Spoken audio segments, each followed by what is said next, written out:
Tonight, we're diving into the complete history of Dune, drawn only from Frank Herbert's own 6 novels. The true history behind the desert planet Arrakis, the spice that ruled an empire, and the long, strange dynasty that grew from one betrayed house into a tyranny lasting thousands of years. Settle in now, let your shoulders soften, and let the room around you grow dim and warm. There is nothing here that can reach you, only a slow and even voice moving carefully across centuries of sand and prophecy. If these long, quiet tellings are the ones that finally carry you under, a gentle subscribe keeps them coming, night after night, and that is the only small thing I will ask of you before we begin. Over the next 20 chapters we will follow, without haste, the fall of House Atreides, the rise of Paul Muad'Dib, the long golden path walked by his son, and the quiet, patient centuries that followed him, all the way to a new desert being born on a distant world. You do not need to hold on to any of it, and none of it can touch you where you are. Let it move through you like a slow tide, and let it carry you, softly, down toward rest. Let us begin, as this long history must, with a single, simple fact that shaped everything else that follows. Somewhere in the far future, on a scorched and merciless desert world called Arrakis, there grows a spice unlike anything else in the known universe, and that spice, called melange, became the single most valuable substance humanity had ever discovered. It extended life. It sharpened the mind of anyone who consumed it regularly, granting a subtle prescience to those already gifted with unusual awareness. And most critically of all, in trace concentrated form, it allowed the guild navigators, folded and altered by decades of spice exposure, to safely bend space itself and pilot the great highlanders between the stars. Without melange, interstellar travel across the Imperium would simply stop. Every noble house, every trading guild, every branch of government understood this single, absolute truth, and it shaped every decision made across the thousands of years this history will trace tonight. Arrakis itself offered nothing else worth wanting. It was a world without open water, without soft rain, a place where the native Fremen people had learned across many centuries to survive by capturing every drop of moisture their own bodies produced, wearing still suits that recycled sweat and breath back into drinkable water, burying their dead only after every trace of moisture had been reclaimed for the tribe. The deep desert belonged to enormous sandworms, creatures that could swallow a harvesting crawler whole, drawn instinctively toward the rhythmic vibration of machinery or careless footsteps. And it was these same sandworms, feeding on and being fed by the mysterious sand plankton cycle of the planet, whose life cycle produced the spice itself, an ecology so strange and so essential that the entire Imperium's economy rested, ultimately, on the digestive processes of a creature most nobles would never see with their own eyes. For 80 years, the harsh, brutal, and endlessly profitable right to harvest this spice belonged to House Harkonnen, a family whose cruelty toward the native Fremen population had become so infamous that their name alone provoked fear across the Imperium.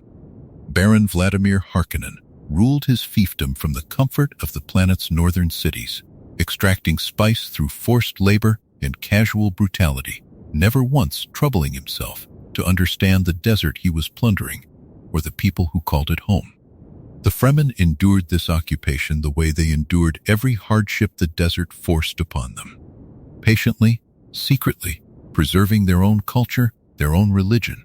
and a body of prophecy passed carefully from one generation to the next. Prophecy that spoke, in terms both vague and oddly specific, of an outworld Messiah who would one day walk among them and lead them toward green paradise.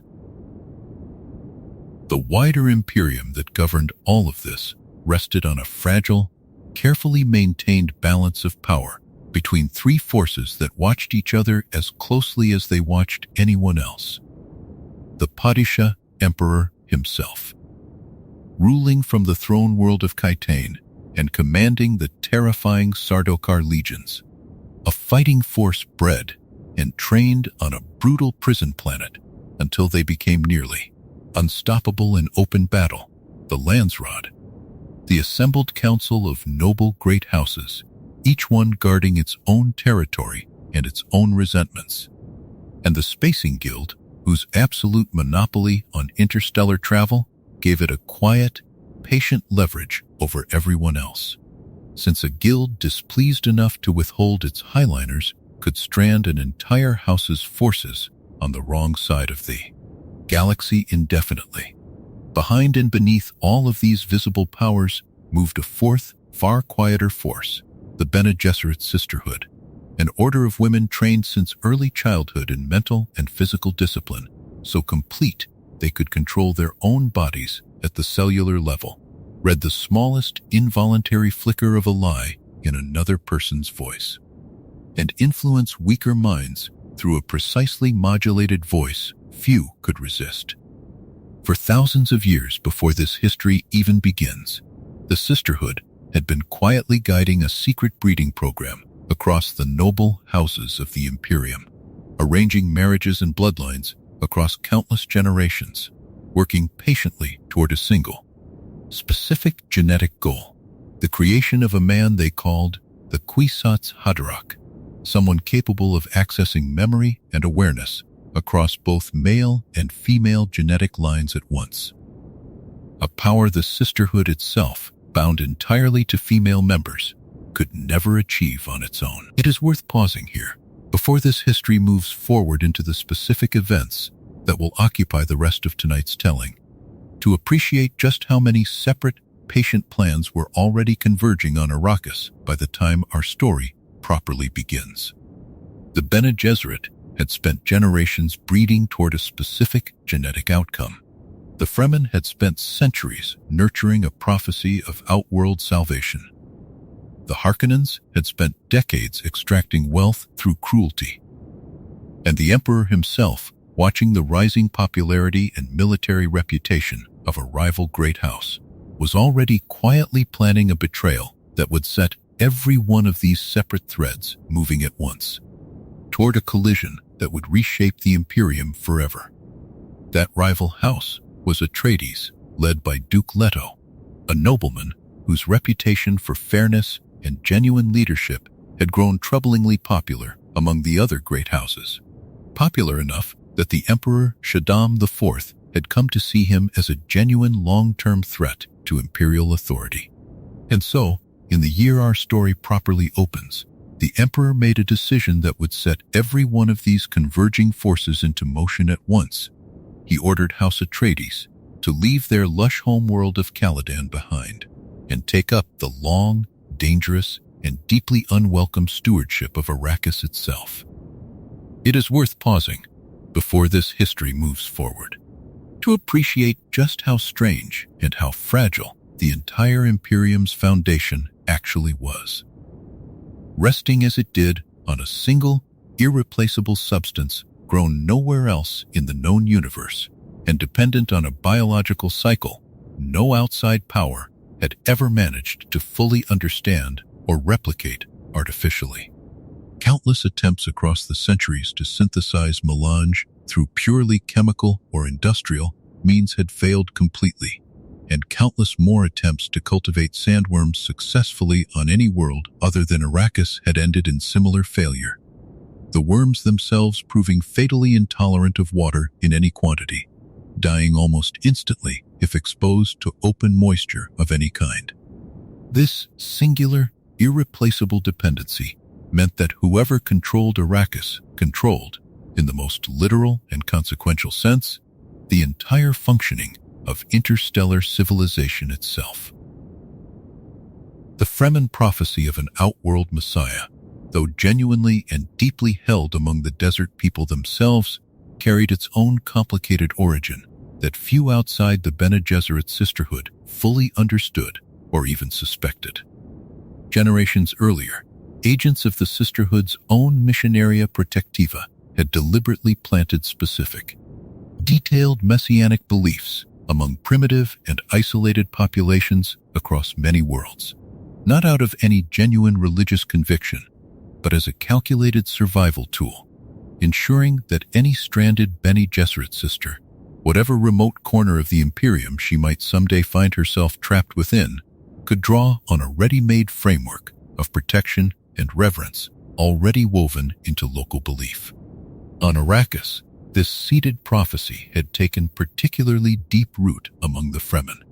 shaping their culture and their expectations across many generations in ways that would prove, once Paul actually arrived among them, considerably more consequential than the Sisterhood's own planners had ever originally intended. The great houses of the Landsraad watched Duke Leto's assignment to Arrakis with the same careful, calculating attention they brought to every significant shift in imperial politics, understanding perfectly well that whatever happened next on that distant desert world would ripple outward to affect the balance of power among all of them. Some quietly hoped for House Atreides' success, seeing in Leto's popularity and evident competence a genuine counterweight to the Emperor's own growing power. Others hoped just as quietly for his failure, calculating that a weakened or destroyed House Atreides might open opportunities for their own house's advancement. A web of competing interests and careful, patient calculation that this history will find running beneath nearly every major event still to come. The Padishah Emperor's own position, resting atop this entire fragile structure of competing powers, depended heavily on maintaining exactly the kind of careful balance no single house was ever permitted to seriously disrupt. And it was precisely this careful balance that Duke Leto's rising popularity threatened to upset, since a great house commanding both genuine competence and genuine public affection represented, in the calculating eyes of an emperor already anxious about his own long-term security, a rival worth neutralizing before that popularity could translate into anything resembling a genuine political threat to the throne itself. The Spacing Guild's own careful neutrality throughout the gathering crisis reflected its unique, precarious position within the wider Imperium, dependent entirely on continued spice access for its navigators' safe passage through folded space, and therefore unwilling to openly favor any single great house whose fortunes might shift suddenly enough to disrupt that essential, irreplaceable supply. A caution that left the Guild watching the unfolding Atreides tragedy from careful, self-interested distance rather than intervening on behalf of either side.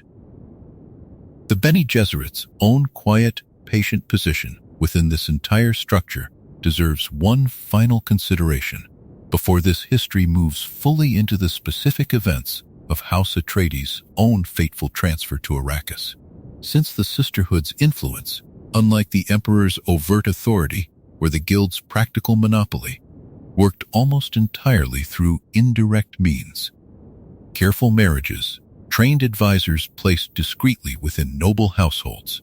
and centuries of patient genetic calculation whose true, final purpose remained hidden from virtually everyone outside the Sisterhood's own innermost, most trusted leadership circle.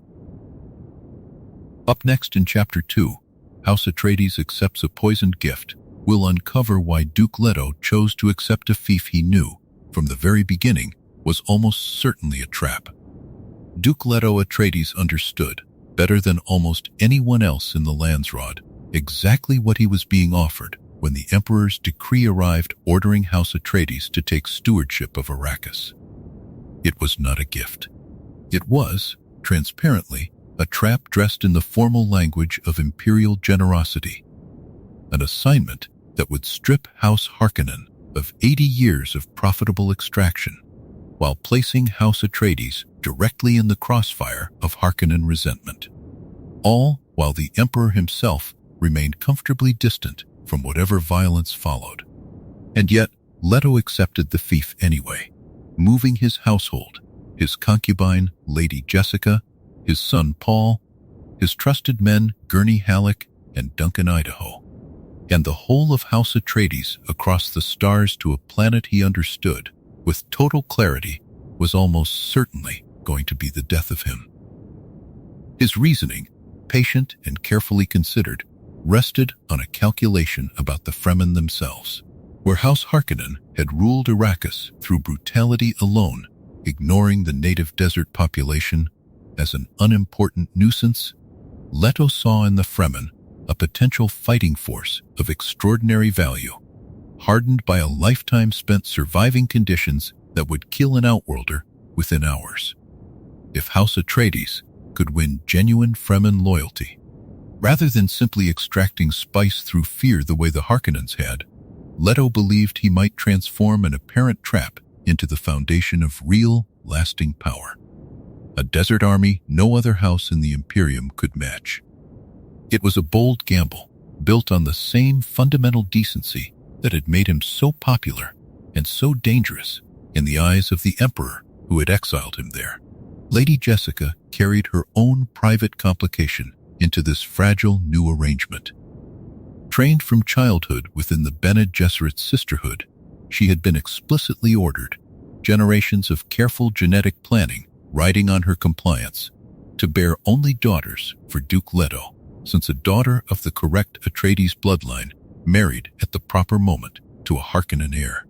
would finally complete the breeding program's true target, the birth of the Kwisatz Haderach, exactly one generation later than the sisterhood had planned for. Jessica, driven by love for Leto and a private wish to give him the son he quietly longed for, disobeyed this order and bore a boy instead, naming him Paul. That single act of maternal defiance, small and personal in the moment it happened, would eventually unravel centuries of sisterhood planning in ways none of them could yet imagine. Paul himself, still a teenager as this history opens, had already begun to display disturbing signs of an awareness beyond his years. Trained since infancy in the Bene Gesserit ways his mother taught him in secret, defiance of sisterhood rules she had already broken once by bearing him at all. He dreamed, with unsettling frequency, of a desert world and a Fremen girl he had never met, dreams that felt less like ordinary imagination and more like fragments of some future he had not yet lived. Though he could not yet fully understand what they meant or how literally to take them. Before the move to Arrakis could even properly begin, the Reverend Mother Gaius Helen Mohiam, the sisterhood's own examiner, arrived at Caladan to test Paul directly, placing his hand inside a small box capable of inflicting agonizing nerve pain while holding a poisoned needle called a gom jabbar against his neck, ready to kill him instantly should he pull his hand away and prove himself merely an animal ruled by instinct rather than a mind capable of true human self-mastery. Paul endured the test in total silence, proving through sheer discipline that he was, indeed, something more than ordinary. A discovery that troubled the old Reverend Mother considerably more than it reassured her, since a boy born a full generation early, already displaying this level of control, was exactly the kind of unpredictable variable centuries of careful sisterhood breeding had been designed specifically to avoid. Duke Leto brought with him to Arrakis 2 men whose loyalty would prove essential in the difficult months ahead. Gurney Halleck, a scarred, plain-spoken warrior and troubadour who had once been a slave in the Harkonnen mines before Leto's father freed him, served as both weapons master and a kind of gruff, devoted older brother figure to young Paul. Duncan Idaho, the finest swordsman in House Atreides' service, was sent ahead of the main household specifically to make contact with the Fremen and begin, carefully and respectfully, the delicate work of building the kind of genuine trust Leto believed his house would desperately need before House Harkonnen's inevitable counterstrike finally arrived. And arrive it did, faster and more completely than even Leto's own careful caution had prepared him for. Because waiting at the very heart of House Atreides, trusted completely for decades, was a betrayal no amount of careful planning could have anticipated. Duke Leto's careful preparations for Arrakis extended well beyond simple military planning, drawing on the counsel of his trusted mentat, Thufir Hawat, a human trained since childhood to process information and calculate probability with a precision that rivaled the banned thinking machines the Butlerian Jihad had eliminated from human civilization many thousands of years before this story even begins. Hawat's careful analysis of the political situation surrounding the Arrakis assignment left him deeply suspicious of Harkonnen intentions from the very beginning. Suspicion that proved entirely well-founded, even though it could not, in the end, prevent the betrayal that was already quietly unfolding from within House Atreides' own trusted inner circle.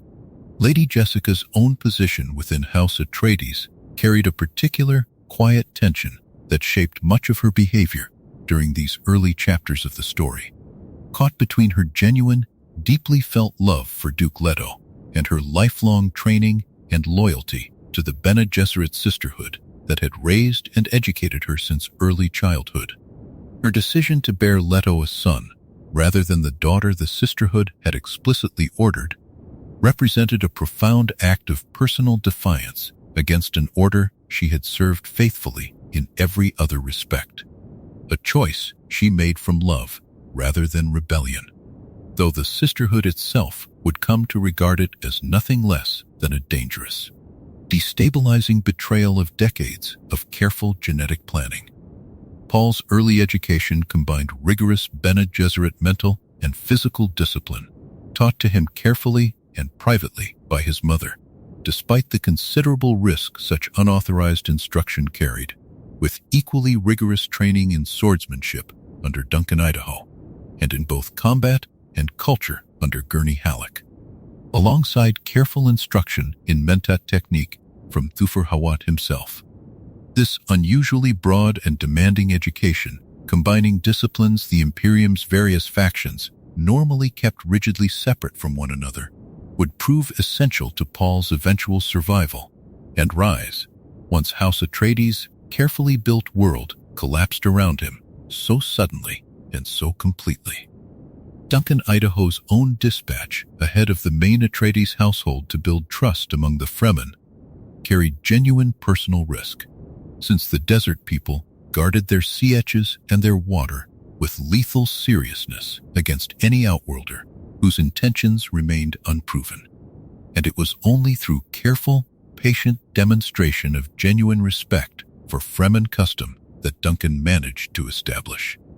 the tentative goodwill that would later prove essential to Paul and Jessica's own survival once they arrived in the desert as refugees rather than as official envoys. House Atreides itself carried a long-standing reputation across the Landsraad for genuine fairness in its dealings with subordinate populations,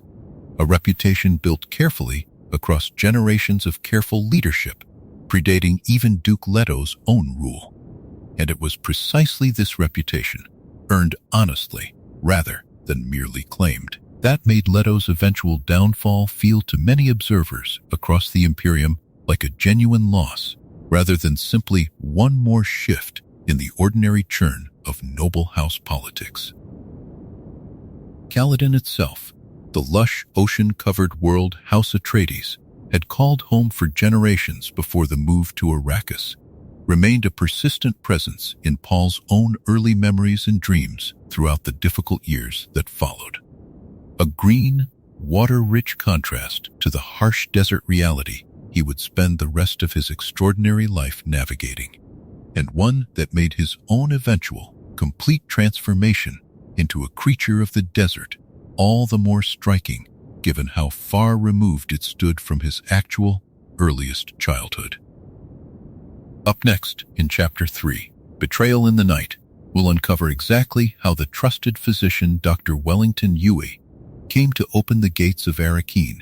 to House Atreides' oldest and most bitter enemy. Dr. Wellington Yueh had served House Atreides faithfully for many years, a Suk-trained physician whose medical conditioning was supposed to make betrayal of a patient literally, biologically impossible, a safeguard so absolute that Duke Leto trusted him without a shred of reservation. What neither Leto nor anyone else in House Atreides knew was that Baron Harkonnen's agents had captured Yue's beloved wife years earlier, holding her prisoner and torturing him with the promise of her safe return in exchange for exactly one act of cooperation, delivered at exactly the right moment. The Baron had, in effect, found the one loophole no soup conditioning could close. A man who no longer valued his own life or his oath, so long as his wife might somehow still be saved. That moment arrived on the night House Harkonnen launched its full invasion of Arrakeen, a devastating combined assault of Harkonnen troops, secretly reinforced by the Emperor's own Sardaukar legions, disguised in Harkonnen uniforms to preserve the fiction that the Emperor himself remained neutral in the conflict. Yue disabled the palace's defensive shields at the critical hour, allowing the invasion force to pour into the stronghold Leto had believed impregnable. He drugged Leto into helpless compliance and, in a final, desperate act of his own twisted design, replaced one of the Duke's teeth with a hidden poison gas capsule, hoping that Leto, brought before the Baron in captivity, might trigger it and kill his captor even as he himself died. The Baron Harkonnen, monstrous in both body and temperament, obese and dependent on suspensor devices merely to move his own weight through a room, met his captured enemy with theatrical cruelty, savoring a triumph decades in the making. Yue's plan very nearly succeeded. Leto, in his final drugged moments, did manage to breathe the poison gas toward the Baron's face, killing the Baron's own physician instantly and coming devastatingly close to ending the Baron's life as well. A near miss that the Baron would carry as a private, unspoken fear for the remainder of his days. Yue himself did not survive the night. Executed by the Baron's men the moment his usefulness had fully expired, his wife, it would later become clear, already dead long before he ever betrayed his house at all. A cruelty within the cruelty that had shaped his entire tragic choice. Duke Leto died in that captured stronghold, his final act of resistance falling agonizingly short of its target. And with his death, House Atreides lost, in a single terrible night, both its leader and any illusion of safety its name had once provided. Baron Harkonnen, restored now to full and undisputed control over Arrakis and its spice, believed the matter essentially finished, a rival house crushed exactly as thoroughly and as permanently as decades of patient hatred had demanded. But Yue, even in his final desperate hours, had not been working purely for the Baron's benefit, whatever his forced cooperation might have suggested to his captors.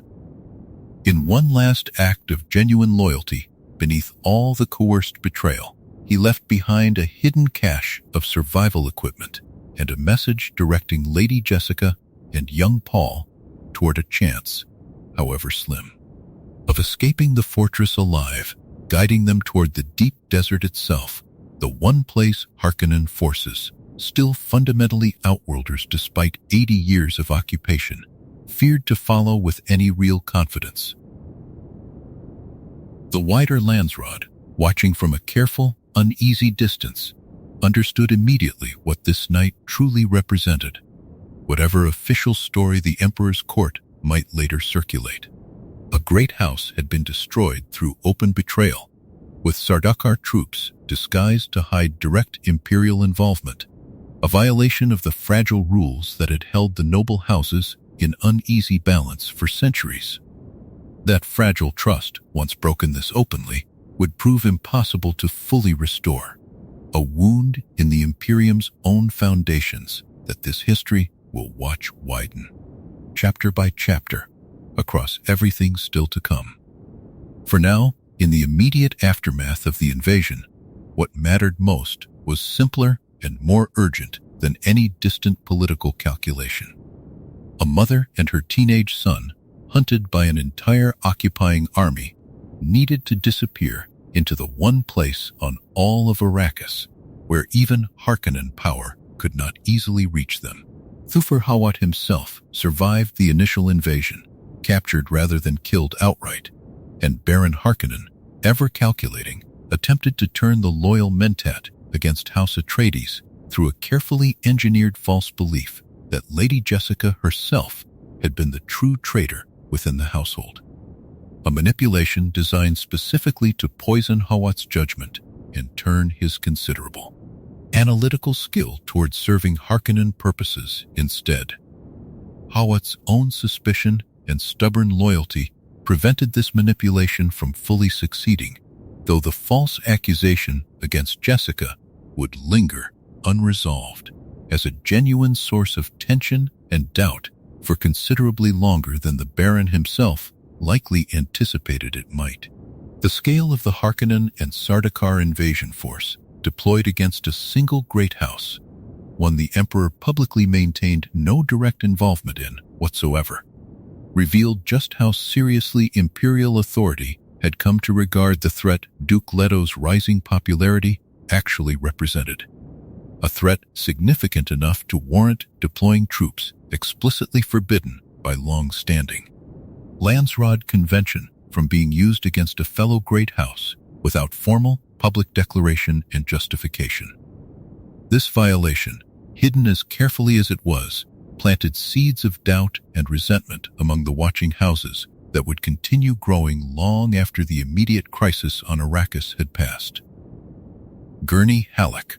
separated from Paul and Jessica during the initial chaos of the invasion, survived by joining a group of spice smugglers operating in the deep desert beyond both Harkonnen and eventually Fremen control.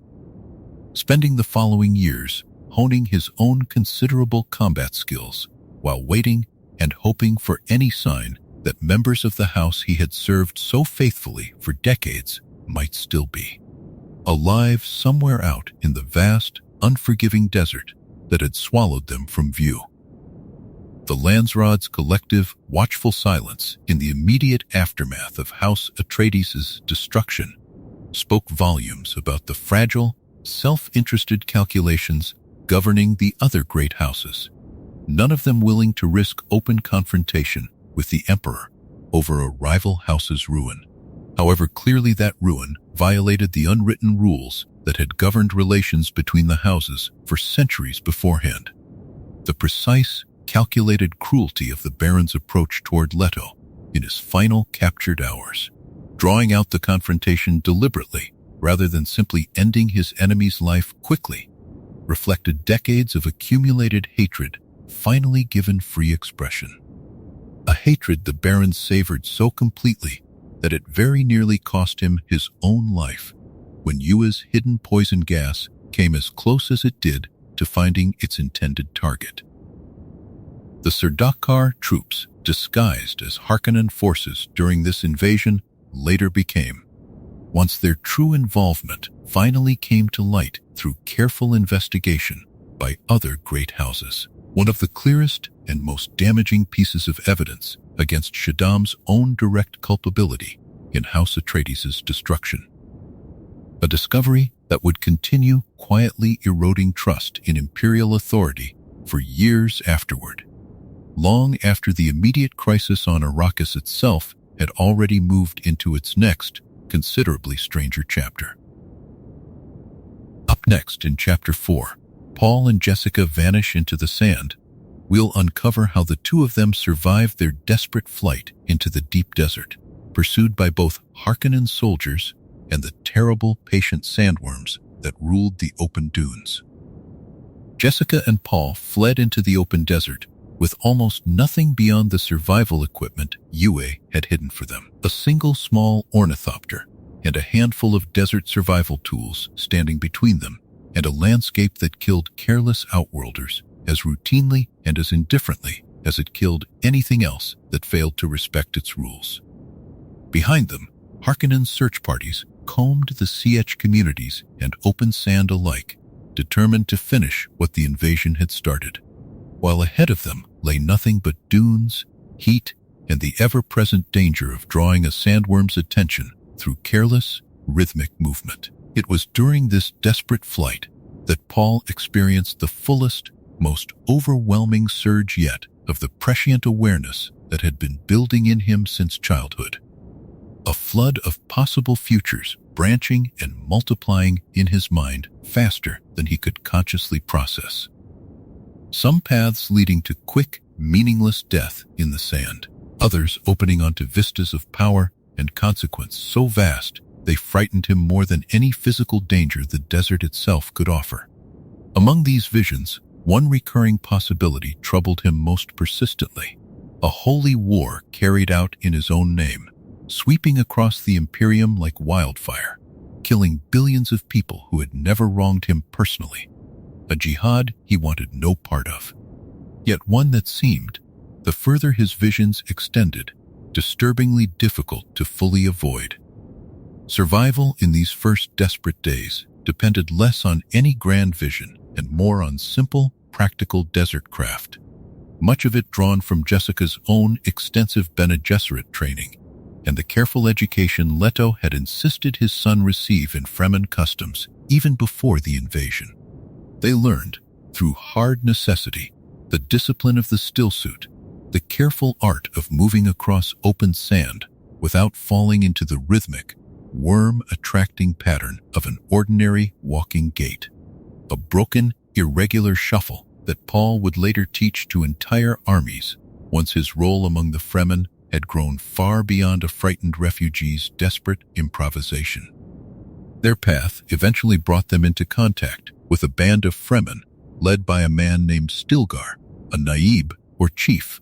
of one of the desert's many Sietch communities, a meeting that could easily have ended in violence, since the Fremen guarded their water and their hidden strongholds with lethal seriousness against any outworlder they judged untrustworthy.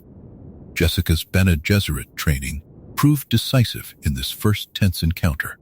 allowing her to demonstrate the Weirding Way, a devastating unarmed combat technique combining precise anatomical knowledge with controlled, explosive force, impressive enough to earn the Fremen's genuine, if still cautious, respect rather than immediate hostility. It was here, among Stilgar's people, that the deeper layers of Fremen religious belief began revealing themselves fully to Paul and his mother. Layers that neither of them had fully anticipated despite years of prior study.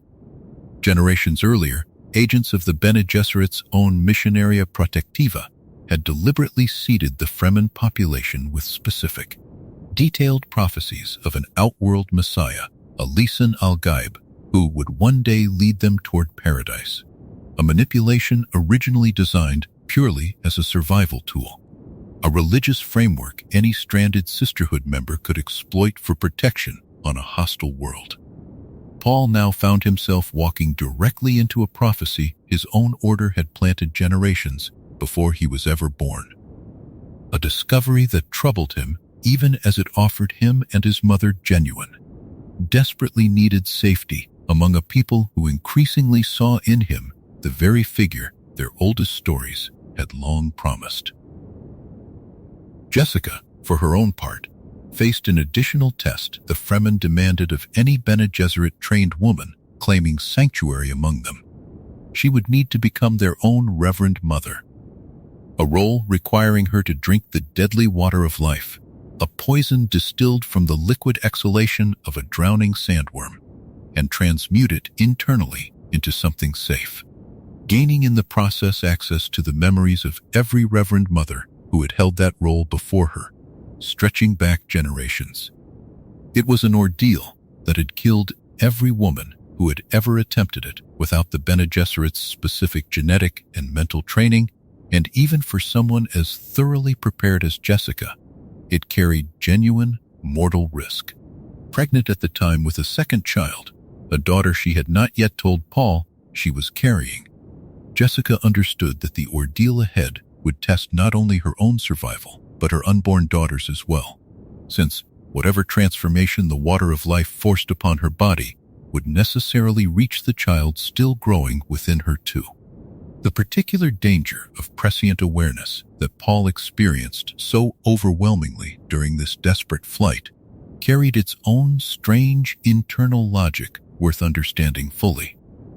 since prescience within the world this history describes never functioned as simple, fixed fortune-telling, but rather as a vision of branching probability. Countless possible futures opening and narrowing, depending on choices not yet made.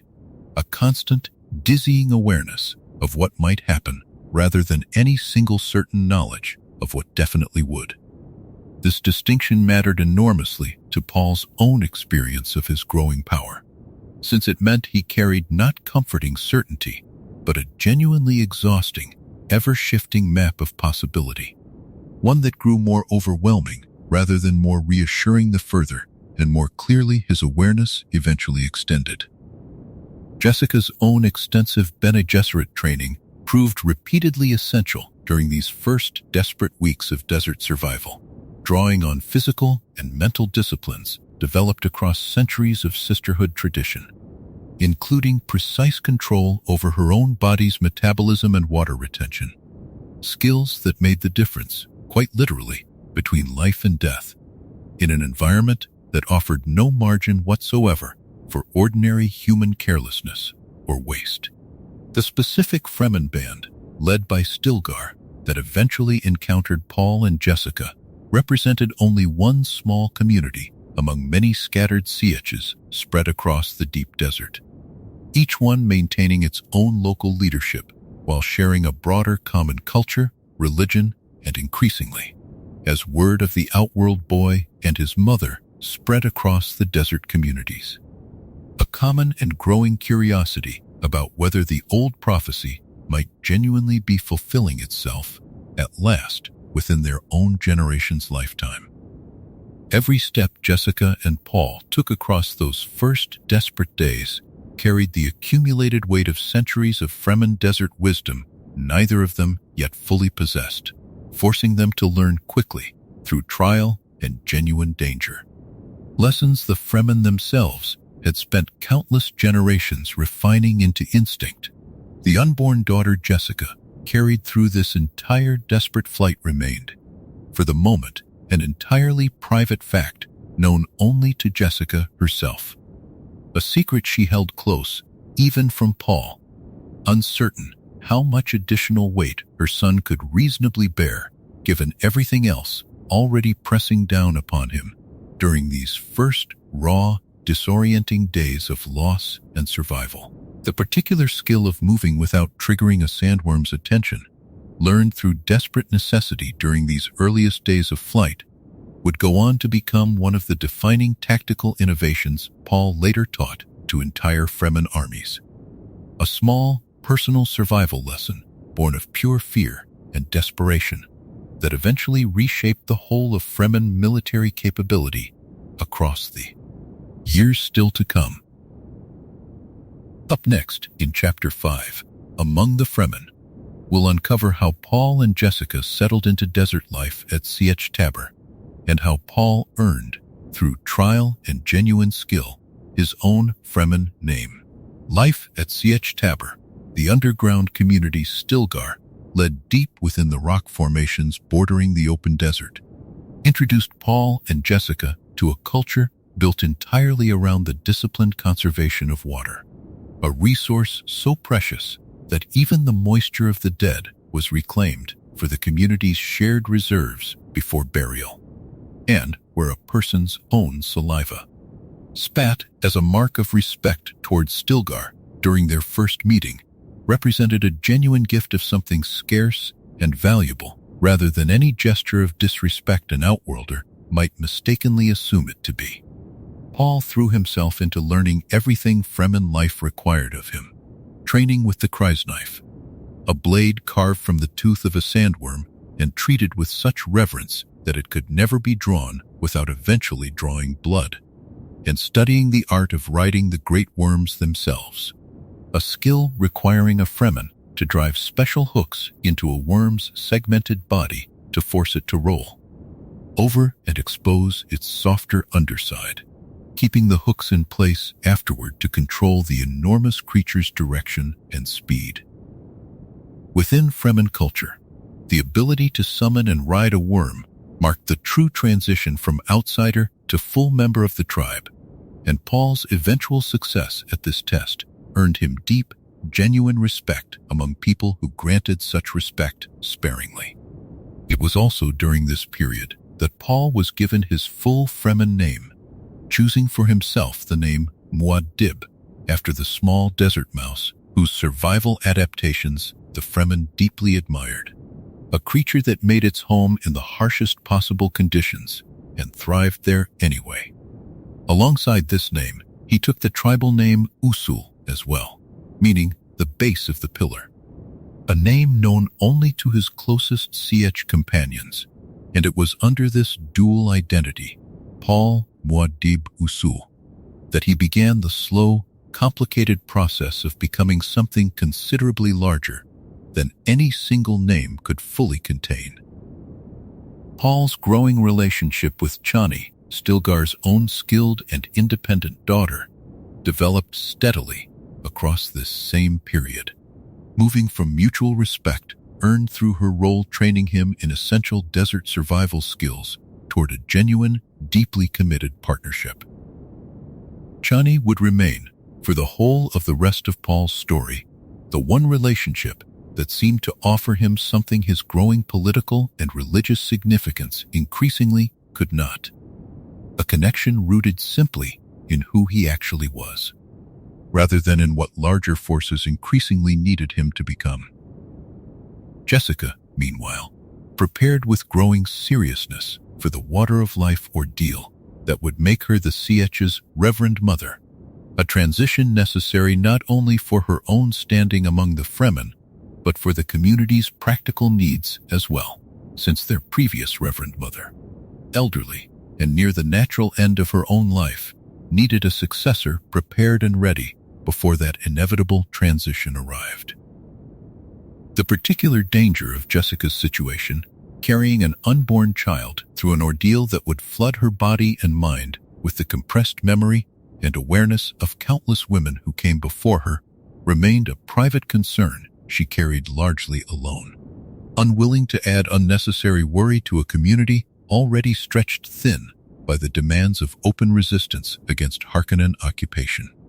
Throughout these months of integration and training, Paul's prescient visions continued sharpening and multiplying, showing him with increasing clarity the vast, branching consequences that seemed to radiate outward from nearly every choice available to him now. He began to understand, with a dread that only deepened the more clearly he saw it, that his own rise among the Fremen, however genuinely earned through skill and respect, was simultaneously feeding directly into the very jihad he had glimpsed and feared during his desperate flight across the open sand.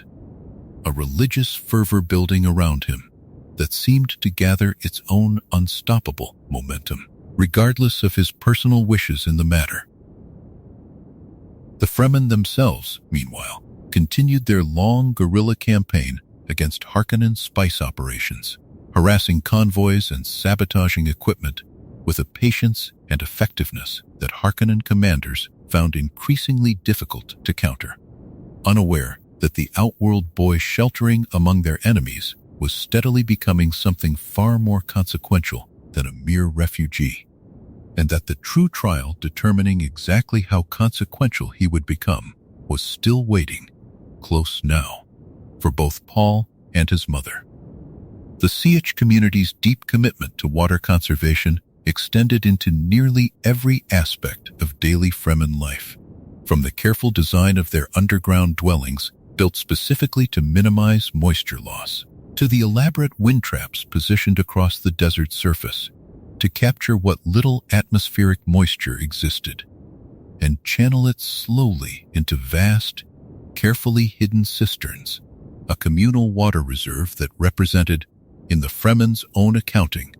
a treasure far more valuable and far more central to their survival and their long-term dreams than any quantity of spice the Outworld economy prized so highly. This accumulated water, gathered drop by careful drop across many generations, served a purpose considerably larger than mere immediate survival. The Fremen maintained, largely hidden from Outworld awareness, an ambitious multi-generational plan to eventually transform significant portions of Arrakis itself into a greener, more hospitable world. Planting hardy vegetation in carefully chosen locations and slowly, patiently working to reshape their planet's harsh climate across a timescale of centuries rather than years. A vision of ecological transformation that Paul's own eventual son would, in a considerably more extreme and more consequential form, one day carry forward into something far larger than the original Fremen planners had ever quite imagined. Chani's own skill and standing among the Fremen came not from her father Stilgar's leadership position alone, but from her own demonstrated competence, trained since childhood in desert survival and combat.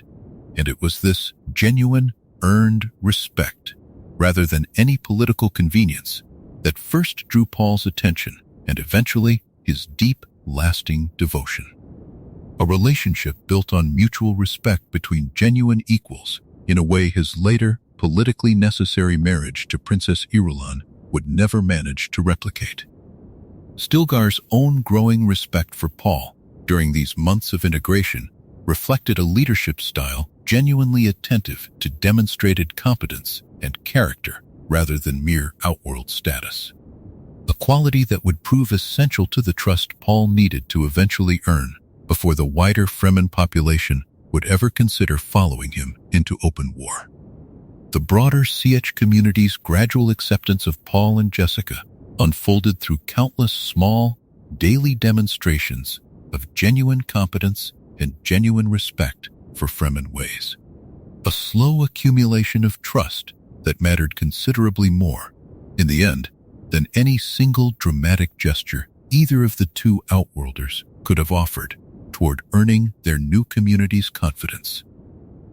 The wind traps and cisterns maintained so carefully by Stilgar's Sietch and by every other Fremen community scattered across the deep desert represented centuries of accumulated engineering knowledge passed down through careful oral tradition rather than any written record, a hidden infrastructure of survival that Outworld visitors focused entirely on the visible spice trade, almost never noticed or understood existed at all beneath the harsh desert surface they so casually dismissed as simply empty, worthless wasteland. Up next in Chapter 6, The Water of Life and the Awakening, we'll uncover what happened when Jessica finally underwent her transformation, and the moment Paul himself crossed a threshold few men before him had ever survived. The moment for Jessica's transformation arrived when the Sietch's aging Reverend Mother, feeling her own remaining time growing short, called for the ceremony that would pass on both her role and the accumulated memories of every Reverend Mother before her. Jessica drank the liquid distilled from a drowning sandworm, a substance so toxic that its poison alone could kill an ordinary person within moments, and turned inward with every scrap of Bene Gesserit discipline she possessed, working to transmute the poison at a molecular level rather than simply endure it, a feat that pushed even her considerable training to its absolute limit. She succeeded, though not without consequence far larger than she had anticipated. As she transmuted the poison, she found herself unexpectedly sharing the experience with the child still growing inside her. Her unborn daughter, whom Jessica had not yet named, receiving the full flood of ancestral memory and awareness alongside her mother, an unprecedented occurrence that would leave the child, once born, possessing the full consciousness and memory of countless generations of women from her very first breath, a condition the Fremen and Bene Gesserit alike would come to call being preborn, and one that carried enormous, often difficult psychological weight for a child who would never experience anything resembling an ordinary, unknowing infancy. Jessica emerged from the ordeal as the Sietch's new Reverend Mother, carrying within her own mind the compressed lifetime of every woman who had held that role before her. A genuine transformation that granted her both the standing and the deep wisdom the position required, alongside a new and disorienting sense of the ancient chain of women whose experiences now lived permanently alongside her own. It was in the aftermath of this ceremony, and the celebration that followed it among the gathered Sietch, that Paul faced his own parallel trial, drinking a diluted, altered form of the same deadly poison at Chani's mother's urging, a substance no man had ever survived taking before him without dying almost instantly since male physiology. According to everything Bene Gesserit training understood about the process, should have made the necessary internal transmutation categorically impossible. Paul did not simply survive the ordeal. He transcended it completely. His prescient awareness, already primed by years of training and by his own unusual genetic inheritance,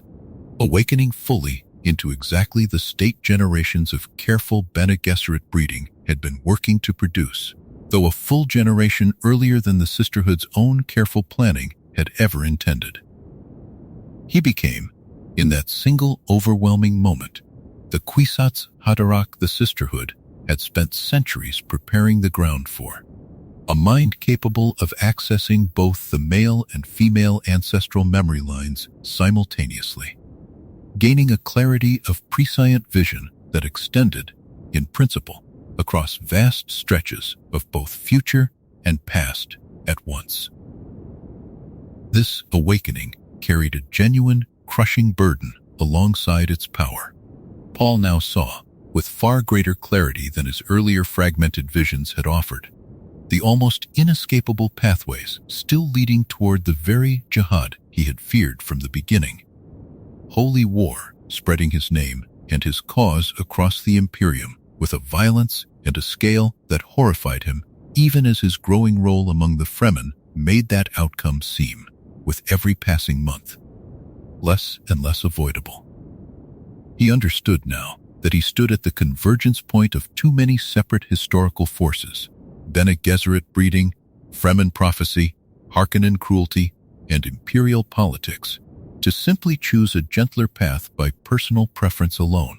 The Reverend Mother Gaius Helen Mohayim, watching these developments unfold from a careful distance through her own sisterhood's channels, understood with growing alarm exactly what had happened, and exactly how completely it threatened to unravel the Bene Gesserit's own careful, generations-long control over the very breeding program that had made Paul's existence possible in the first place. A Kwisatz Haderach, who answered to Fremen prophecy and his own personal conscience, rather than to sisterhood discipline, represented precisely the uncontrolled variable the entire program had been designed from its very beginning to prevent. With his awakening complete, Paul now possessed both the vision and, increasingly, the political and religious momentum necessary to move directly against the forces that had destroyed his house and killed his father. A reckoning that could no longer be delayed much longer. Whatever private reservations Paul himself continued to carry about the cost such a reckoning would ultimately demand. The concept of shared ancestral memory that both Jessica and, in a considerably more extreme form, her unborn daughter now carried within them deserves careful consideration, since it represented something categorically different from ordinary human memory or learning. These were not second-hand stories passed down through careful teaching, but direct, experiential access to the actual lived awareness of countless women who had held the Reverend Mother role before them. An internal chorus of accumulated perspective and hard-won wisdom that could prove both a genuine source of extraordinary guidance and a persistent, potentially overwhelming psychological burden for anyone forced to integrate so much accumulated experience into a single continuing sense of self. Paul's own transformed prescient awareness following his water of life ordeal extended his perception across both time and space in ways that went considerably beyond his mother's own already formidable Reverend Mother capabilities. granting him genuine access to potential futures branching outward across the whole of human civilization, rather than simply within his own immediate personal circumstances. This vastly expanded awareness came, as this history has already noted, with a correspondingly vast increase in the weight of what he now understood himself responsible for. Since seeing further into potential consequence meant seeing, with unavoidable clarity, precisely how much devastation certain paths forward genuinely promised to bring with them.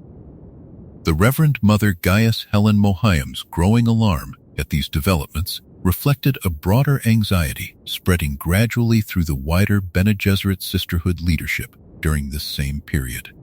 A dawning realization that their carefully guarded, meticulously planned breeding program had produced something considerably less controllable than centuries of careful genetic calculation had ever anticipated it might. The old Reverend Mother's own final days, spent passing on both her role and her accumulated memory to Jessica, closed a long personal chapter of CH leadership even as it opened. For Jessica and for her unborn daughter alike, an entirely new and considerably heavier kind of inheritance. The precise physiological mechanism allowing Jessica to survive the water of life ordeal, transmuting a substance lethal to virtually every other person who had ever attempted the transformation, drew directly on generations of Bene Gesserit training in cellular-level bodily control, a discipline the sisterhood had refined across centuries, specifically in anticipation of exactly this kind of extreme internal challenge, though even that extensive preparation had never before been tested under circumstances involving an unborn child sharing directly in the transformation alongside her mother. Paul's own awakening carried consequences that extended well beyond his personal transformation, since the wider Fremen population, already primed by generations of seeded prophecy to expect an outworld Messiah's arrival, now found genuine, undeniable confirmation of exactly the figure their oldest stories had long promised. A confirmation that accelerated his rise among them considerably faster than careful, patient trust-building alone would likely have managed to achieve. The Reverend Mother Gaius Helen Mohiam's private reports back to the wider Bene Gesserit leadership during this period carried a tone of genuine alarm that few of her prior communications across her long career had ever needed to convey. Describing a breeding program's carefully planned outcome, arriving a full generation early and already operating entirely outside any framework of sisterhood, control, or guidance whatsoever. Chani's own presence throughout Jessica's transformation and Paul's subsequent awakening offered both of them a steady, grounding companionship during a period otherwise defined by overwhelming, disorienting change. Her practical desert competence and her growing devotion to Paul providing a quiet counterweight to the vast, impersonal forces now reshaping both their lives so completely. Up next, in Chapter 7, Muad'Dib Rises, we'll uncover how Paul transformed scattered Fremen resistance into a unified army capable of challenging an empire. With his awakening complete, Paul began the deliberate, careful work of unifying the scattered Fremen CHs into something considerably more dangerous than the loose network of independent raiding bands House Harkonnen had spent decades failing to fully suppress. His prescient vision allowed him to coordinate strikes against spice operations with a precision no previous Fremen leader had ever managed, choosing targets and timing with an accuracy that made Harkonnen losses mount steadily, and, from the perspective of Harkonnen commanders struggling to understand what had changed, almost inexplicably. Central to this growing military effectiveness was the widespread training of Fremen fighters in the specific irregular walking patterns Paul and Jessica had first learned out of desperate necessity during their initial flight into the desert. A discipline that let increasingly large groups move across open sand without drawing the attention of the very sandworms whose territory they were crossing. Paul went further still, teaching selected fighters the techniques of summoning and riding worms directly into battle, transforming creatures the Fremen had always respected and carefully avoided provoking into an entirely new kind of weapon, capable of carrying armed raiding parties directly into Harkonnen's strongholds with a speed and unpredictability no conventional defense had ever been designed to counter. Duncan Idaho, who had spent the intervening period building his own trusted relationships among various Sayach communities exactly as Duke Leto had originally intended, died in these early campaigns defending Paul and Jessica during a Harkonnen ambush, sacrificing himself to ensure their escape, a loss Paul felt keenly even as his prescient awareness meant he had, in some sense, already glimpsed the moment coming before it fully arrived. Gurney Halleck, believed dead since the original invasion, resurfaced during this same period, having survived captivity and years spent among smugglers operating illegally in the deep desert, and rejoined Paul's growing cause with the same fierce, loyal devotion he had always shown House Atreides. As Fremen military successes accumulated, so too did Paul's religious significance among the people who increasingly saw him as the literal fulfillment of the Lisan al-Gaib prophecy the Bene Gesserit's own Missionaria Protectiva had planted among their ancestors generations earlier. Paul himself remained privately troubled by how thoroughly this religious fervor was intertwining with his military campaign, understanding through his own prescient vision that the two forces, faith and conquest, were becoming increasingly difficult to separate from one another, and that the jihad he had feared from his very first visions was drawing steadily, inexorably closer with every Sayach that pledged itself fully to his cause. News of the growing Fremen threat eventually reached both Baron Harkonnen and, through the Baron's increasingly desperate reports, the Emperor himself, forcing a recognition that what had begun as a straightforward, brutal reassertion of Harkonnen control had somehow transformed into a genuine existential threat to spice production itself. Since a Fremen population capable of coordinated military resistance could now threaten the very economic foundation the entire Imperium ultimately depended upon, Paul's own family grew during this period of rising conflict as well, with Chani giving birth to their son Leto II, named for Paul's own father, a child born into a desert world already shaped by war before he ever drew his first breath,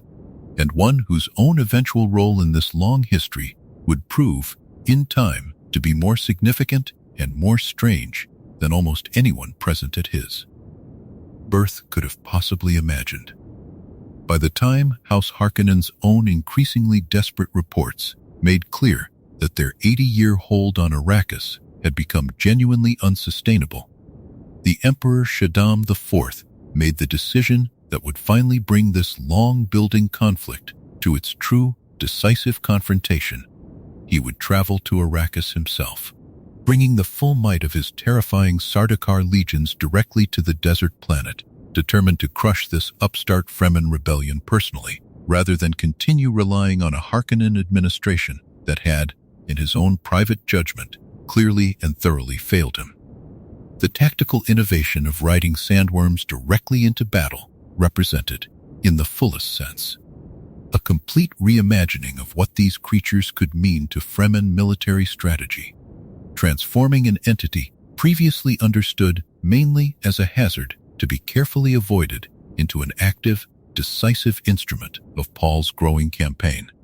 Fremen fighters who mastered this dangerous skill gained the ability to move entire raiding parties across vast stretches of open desert at speeds no conventional Harkonnen vehicle could safely match, striking distant spice operations and vanishing again before any effective response could be organized. A hit-and-run capability that steadily eroded Harkonnen confidence and Harkonnen control. Across the whole of the planet's productive territory, Paul's careful cultivation of Fremen religious devotion, even as he privately feared where that devotion was ultimately leading, involved a genuinely difficult internal balancing act. since he recognized that the same fervent belief driving Fremen willingness to fight and die in his name was simultaneously building toward the very jihad his prescient visions kept showing him with such troubling, persistent clarity.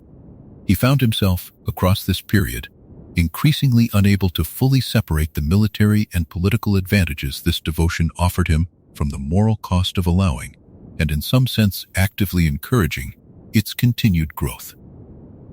News of Fremen military successes traveled slowly but steadily beyond Arrakis itself during this period, reaching other great houses and eventually the Emperor's own court, where reports of a mysterious desert leader called Muad'Dib,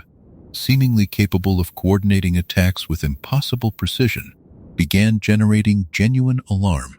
among imperial advisors who had, until quite recently, considered the entire Arrakis situation a matter fully and permanently resolved in House Harkonnen's favor. Even as Fremen victories accumulated, Paul remained privately conscious that every successful raid, every fresh convert to his cause, drew the whole of the Imperium's attention steadily closer to a reckoning he could see coming with far more clarity than comfort. The specific hooks and techniques Fremen riders used to summon and control the great sandworms represented knowledge refined across countless generations of careful, dangerous trial and error, a body of practical desert science that outworld researchers had never managed to properly document or understand. Since the Fremen themselves guarded this knowledge carefully, sharing it only with those who had earned genuine standing within their own communities through demonstrated skill and proven loyalty. Gurney Halleck's eventual reunion with Paul during this period of rising Fremen military success brought welcome, familiar continuity to Paul's inner circle. The older warrior's blunt affection and considerable combat experience offering a grounding presence amid a transformation that had, by this point, carried Paul very far indeed from the sheltered noble upbringing Gurney himself had once helped shape on distant, comfortable Caladan. The Harkonnen response to mounting Fremen resistance grew increasingly brutal and increasingly ineffective in equal measure throughout this period. Harkonnen commanders resorting to ever harsher reprisals against suspected Fremen sympathizers, even as those same reprisals only deepened Fremen resolve and accelerated recruitment to Paul's growing cause. Reports of Muad'Dib's growing legend began traveling along smuggler and trading routes well before any official Harkonnen or Imperial channel acknowledged the true scale of what was unfolding in the deep desert. Word of mouth carrying his name outward faster and further than any of his enemies fully appreciated, until it was already far too late to contain. Up next in Chapter 8, The Fall of Shaddam IV, will uncover the final battle that decided the fate of an empire, and the confrontation between Paul and the two men most responsible for his father's death. The Emperor Shaddam IV arrived at Arrakeen with the full weight of his imperial court and his terrifying Sardaukar legions, confident that this personal, overwhelming show of force would settle the troublesome Fremen uprising quickly and permanently, exactly as it had settled countless smaller rebellions across the Imperium's long history. What he did not yet understand, and would not fully understand until the battle itself had already turned decisively against him, was that Paul's forces no longer resembled the disorganized raiding parties Harkonnen intelligence reports had led him to expect.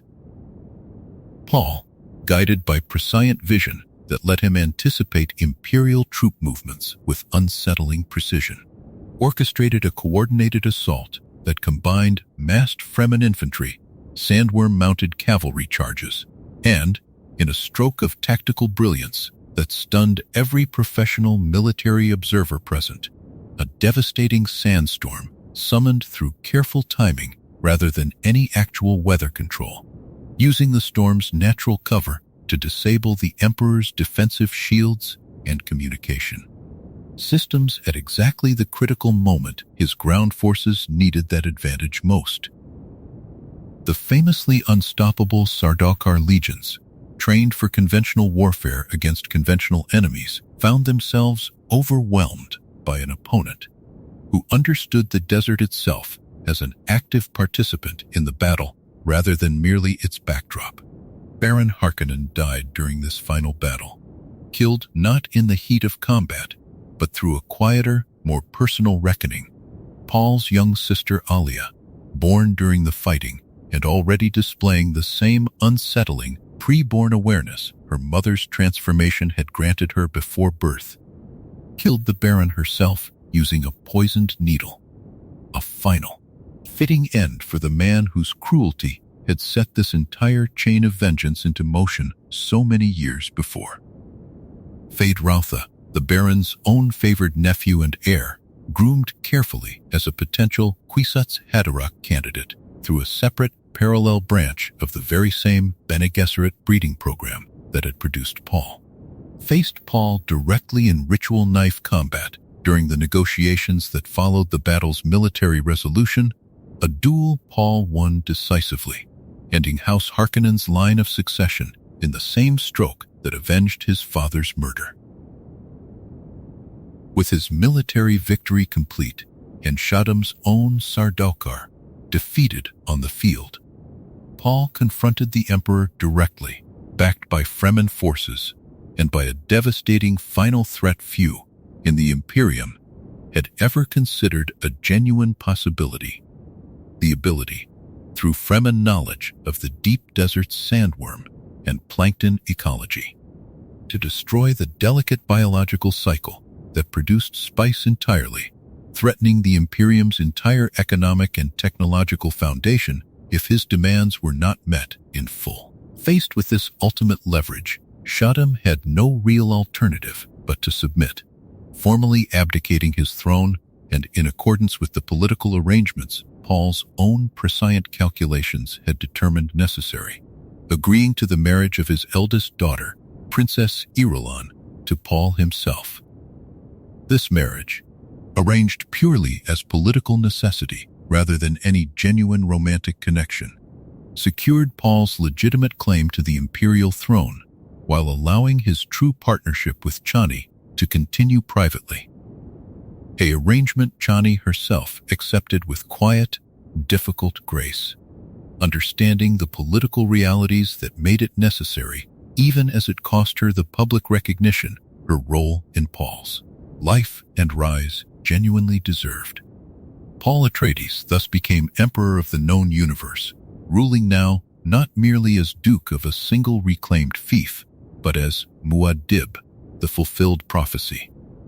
commanding both the Fremen armies that had carried him to power and the vast political and economic machinery of the Imperium itself. It should have marked, by any ordinary measure, the triumphant conclusion of this history's opening act, a wronged son's complete vindication against those who had destroyed his family. Yet Paul himself, watching the Fremen legions around him already speaking with growing eagerness of carrying his name and his cause outward across the stars to other worlds, still unconverted to his religious and political authority, understood with the same terrible clarity his prescient visions had always offered him that his true trial,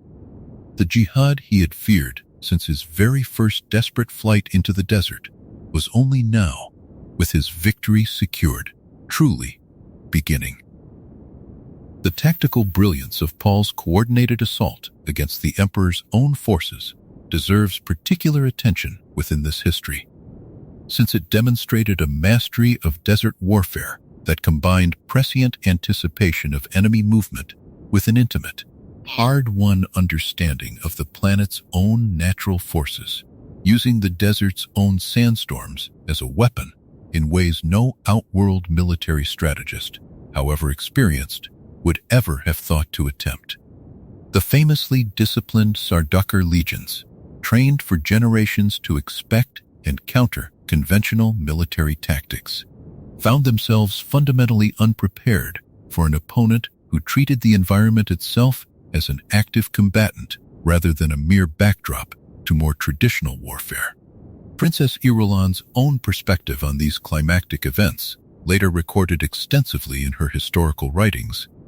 offers this history one of its most detailed surviving accounts of the negotiations that followed the battle's military resolution, though her own complicated personal position forced into a marriage that granted her the title of Empress while denying her any genuine intimacy with the husband those negotiations secured for her, colored her writing with a particular bittersweet perspective that later scholars have found essential to understanding this pivotal moment from more than one angle simultaneously. The formal transfer of imperial power from Shaddam to Paul, however decisively secured through military victory, still required careful navigation of Landsraad protocol and precedent, since the assembled great houses, whatever their private feelings about Shaddam's own recent conduct, remained wary of any transition that might establish troubling new norms for how imperial succession could be forced through military conquest rather than traditional inheritance or formal council decision. The formal ceremonies marking Paul's ascension carried, beneath their outward pageantry, a quiet undercurrent of unease among the assembled nobles, many of them privately uncertain whether they had just witnessed a legitimate transfer of power or the beginning of something considerably harder to control. Alia's role in the Baron's death carried genuine symbolic weight worth dwelling on within this history, since it was fitting, in its own dark way, that the man whose cruelty had set this entire cycle of vengeance into motion should meet his end at the hands of a child who existed, in the most literal biological sense, only because of his own daughter Jessica's careful, deliberate defiance of sisterhood instructions so many years earlier, a closing of the circle that connected the very beginning of this family's tragedy to its bloody, decisive resolution. Feyd-Rautha's own preparation as a potential rival Kwisatz Haderach candidate reflected the Baron's own considerable ambition, grooming his nephew carefully across years of deliberate cultivation in hopes of eventually placing a Harkonnen-controlled genius on the imperial throne itself. An ambition that died alongside Feyd-Rautha in his ritual combat against Paul, closing off permanently the parallel path the Bene Gesserit's own breeding program had once kept carefully open as a contingency against exactly the kind of uncontrolled outcome Paul himself ultimately represented. The formal terms Paul extracted from Shaddam during their final negotiation extended considerably beyond the throne itself, encompassing detailed arrangements for House Corrino's remaining territories and resources, arrangements that Paul's own prescient calculation had determined necessary to prevent the kind of prolonged, destabilizing resentment that might otherwise have fueled Corrino restoration attempts for generations to come. The Fremen warriors who had carried Paul to this decisive victory now stood, in the immediate aftermath of the battle, at the threshold of an entirely new kind of existence, no longer a persecuted desert people fighting for basic survival against occupying Harkonnen forces, but suddenly the core military strength of an entire reshaped imperium, a transformation whose full consequences none of them, celebrating their hard-won victory, could have possibly imagined would extend as far and as devastatingly as the following 12 years would ultimately prove. Up next in Chapter 9, the Jihad Paul never wanted, we'll uncover the 12 devastating years of holy war carried out in Muad'Dib's name, and the terrible cost Paul paid for a future he could see coming but never fully prevent.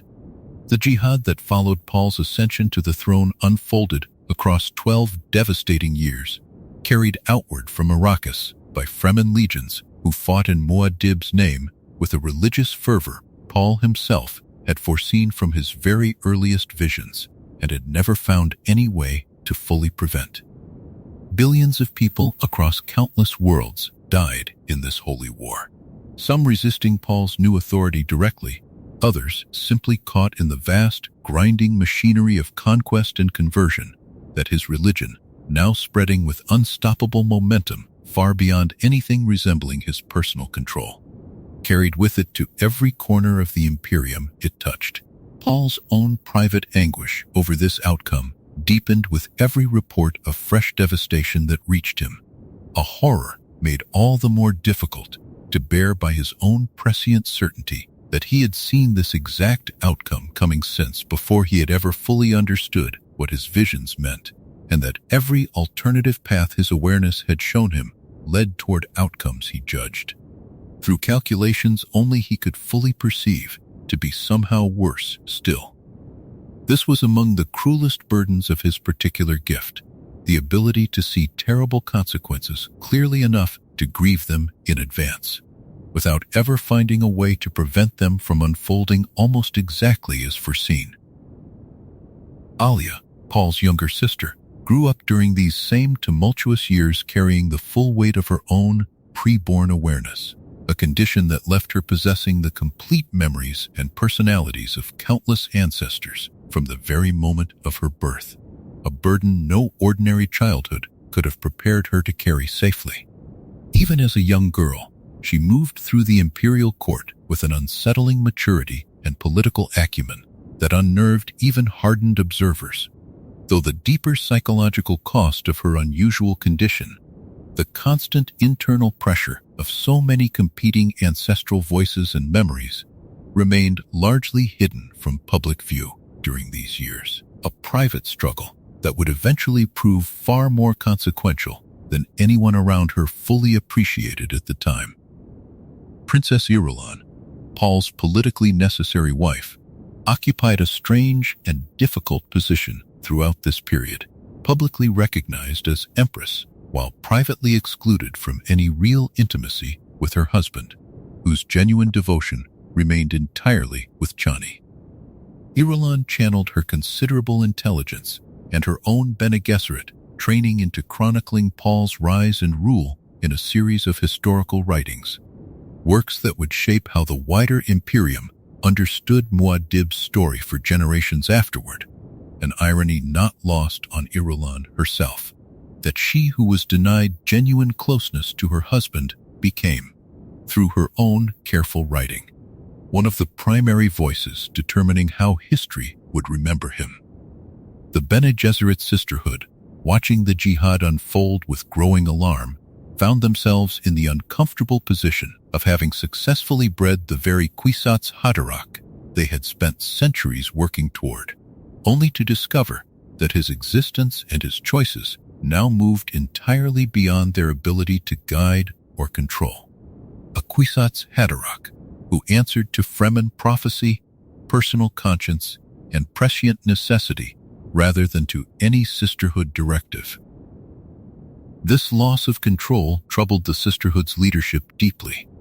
and quiet, careful plotting against Paul's continued rule began developing within multiple factions who had once hoped to benefit from his rise. The Spacing Guild, too, found its own relationship with Paul's new Imperium fundamentally destabilized, since Paul's prescient abilities allowed him a degree of insight into future events that rivaled and in some ways exceeded the Guild navigator's own carefully guarded prescient capabilities, undermining the unique leverage the Guild had always held as the sole reliable source of safe interstellar navigation.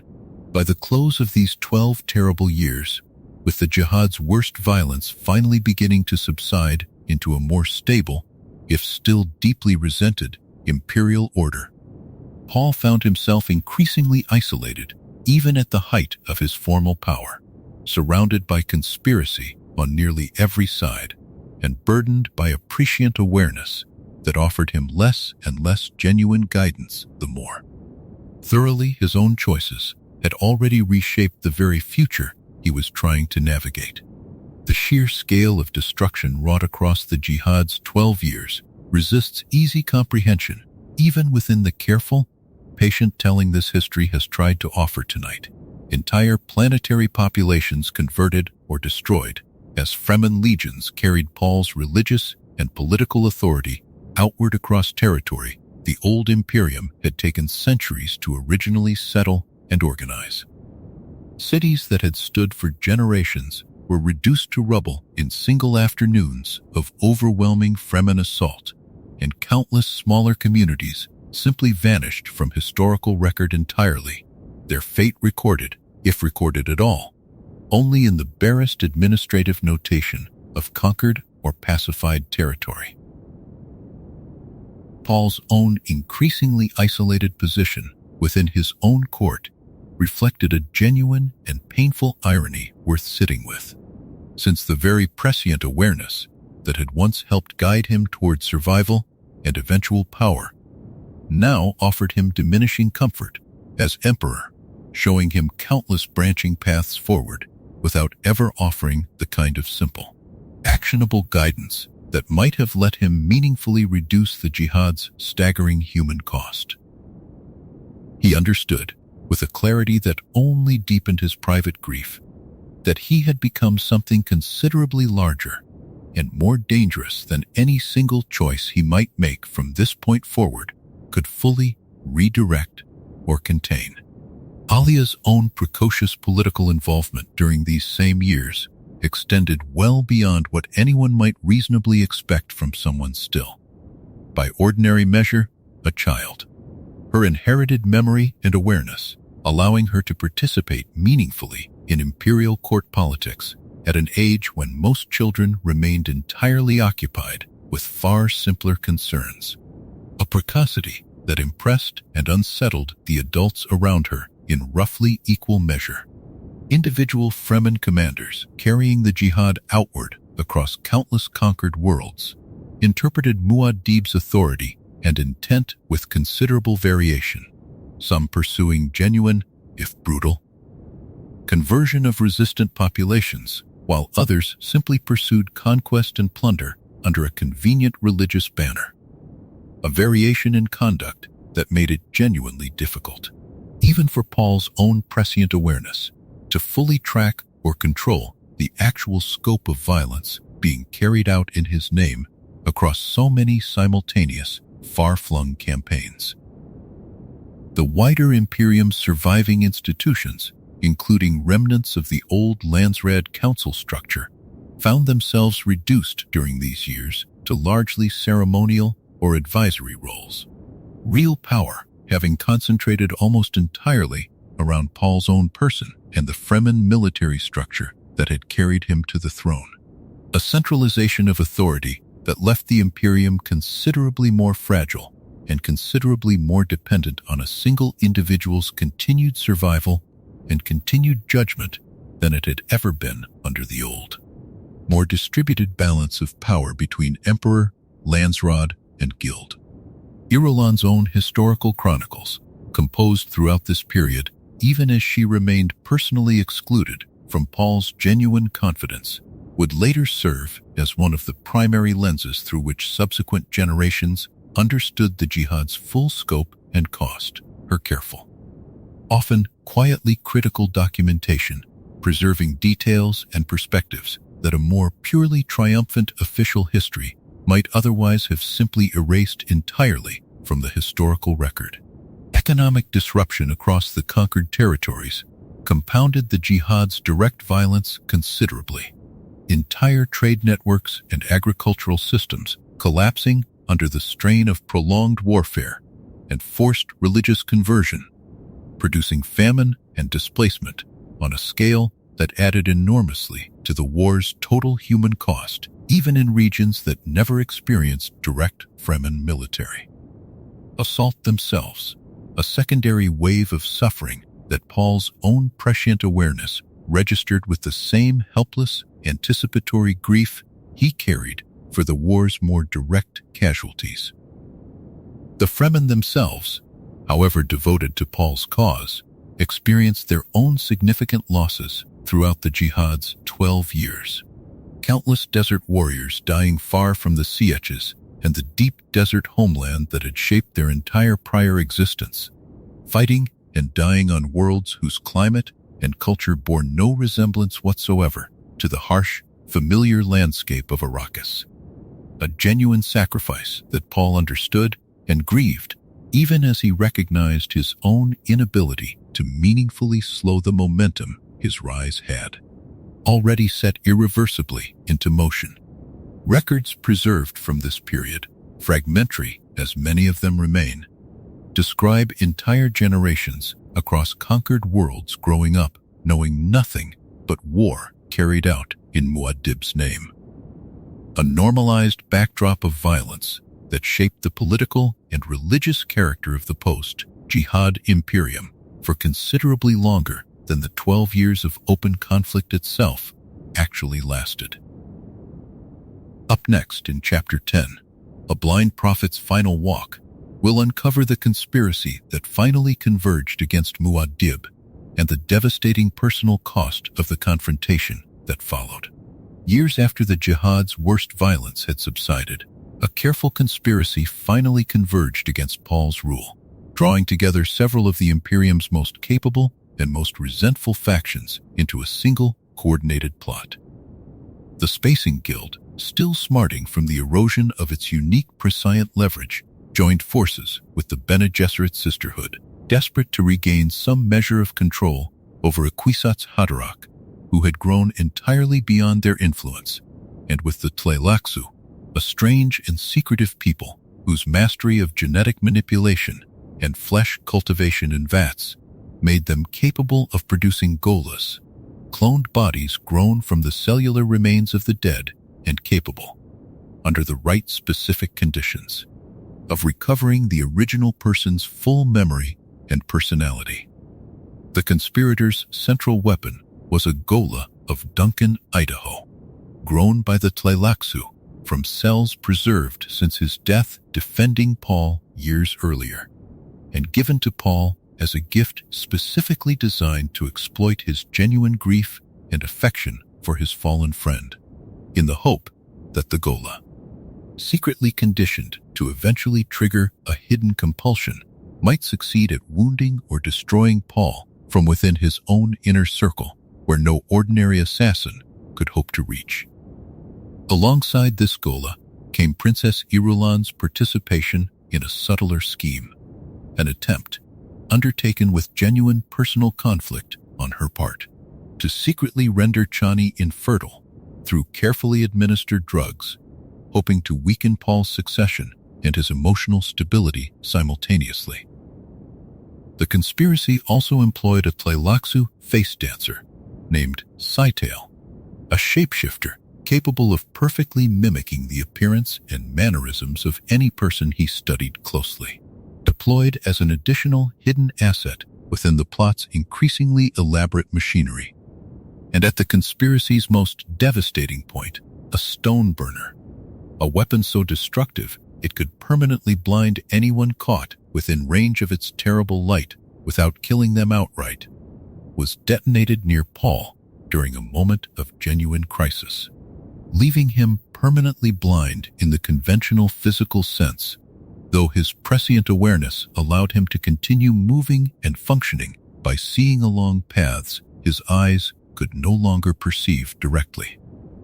Chani, meanwhile, had in fact become pregnant, despite the conspiracy's efforts against her,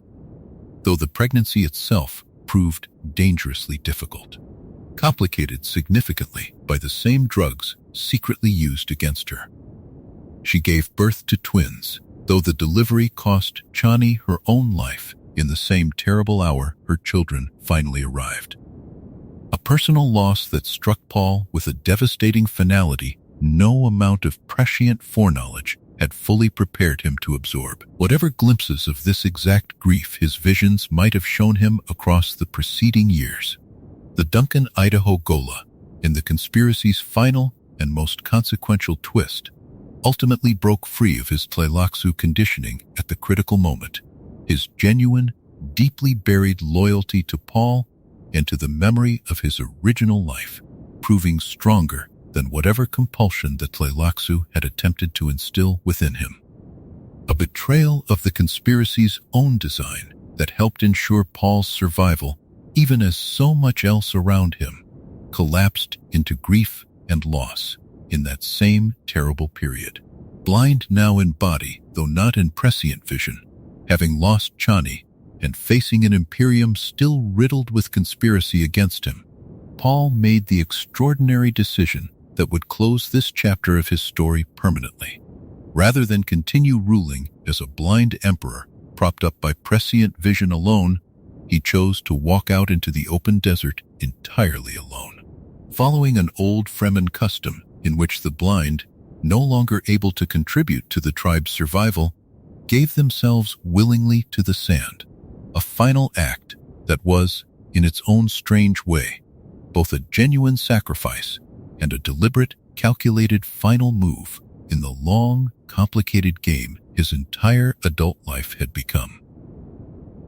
He left behind his newborn twins, Leto II and Ghanima,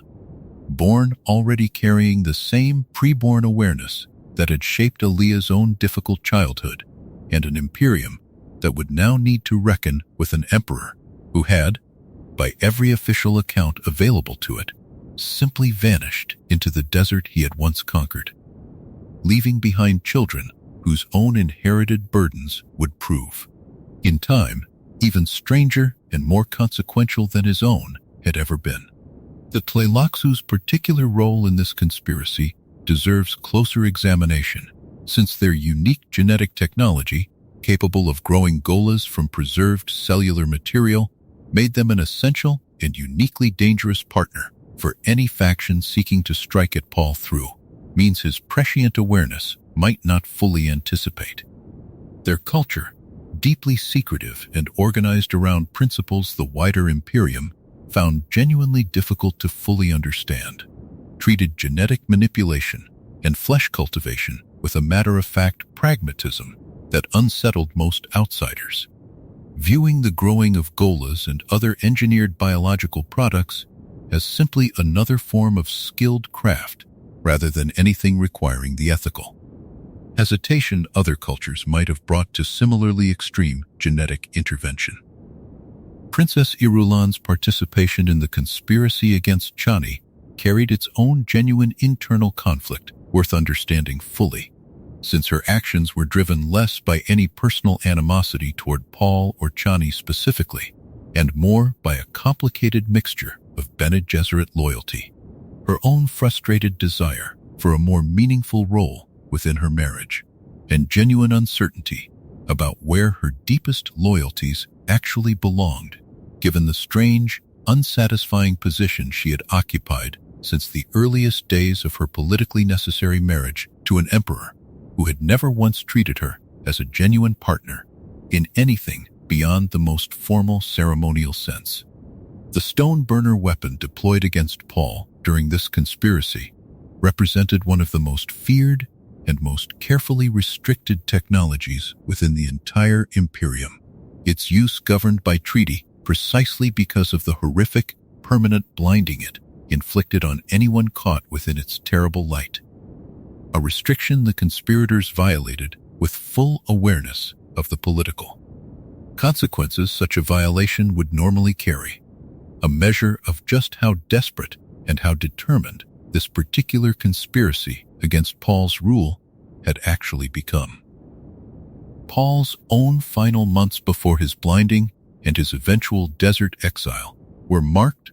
by an increasingly visible weariness that even casual observers within his court began to notice,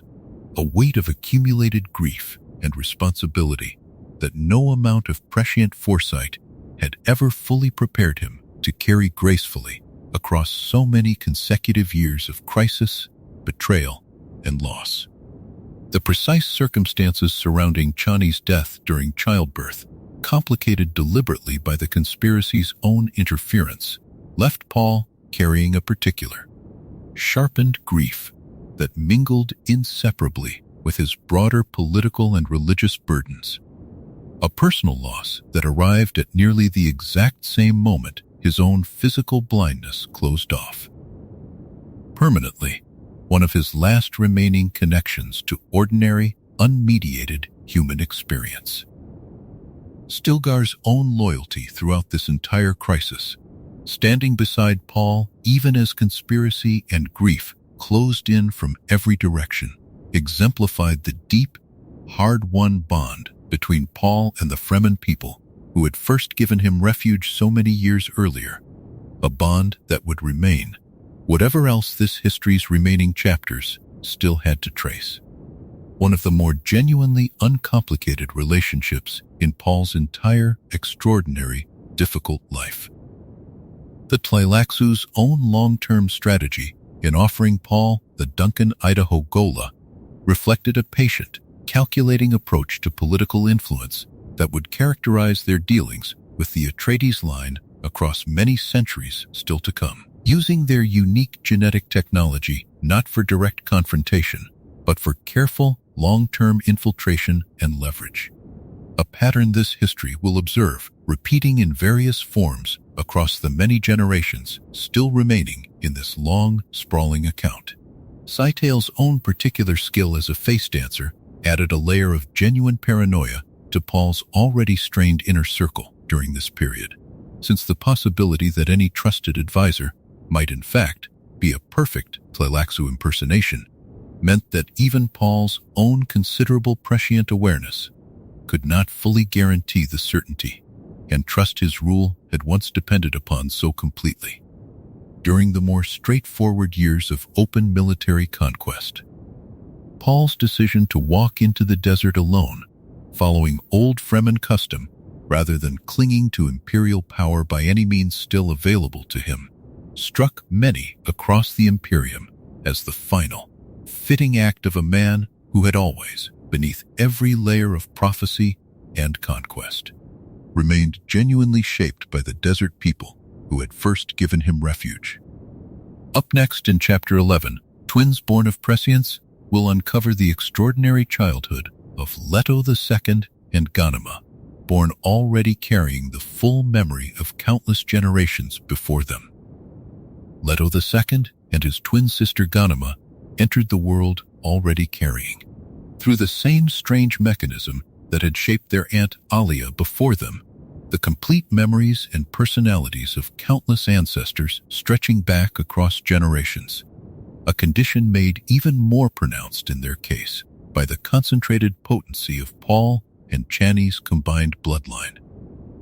From their very first days of life, the twins possessed an awareness and a vocabulary far beyond anything an ordinary infant could manage, forced to navigate childhood while simultaneously carrying the full weight of ancestral lives lived long before their own bodies had ever existed. This inherited burden created a genuine and persistent danger the twins understood intimately from their Aunt Alia's own difficult experience, the risk of what Bene Gesserit tradition called abomination, a complete internal takeover in which one of the many ancestral personalities present within a preborn mind grew strong enough to seize permanent, dominant control, effectively erasing the original child's own identity and leaving behind, in their place, someone else entirely, wearing a child's body while an ancient, often dangerous personality operated it from within.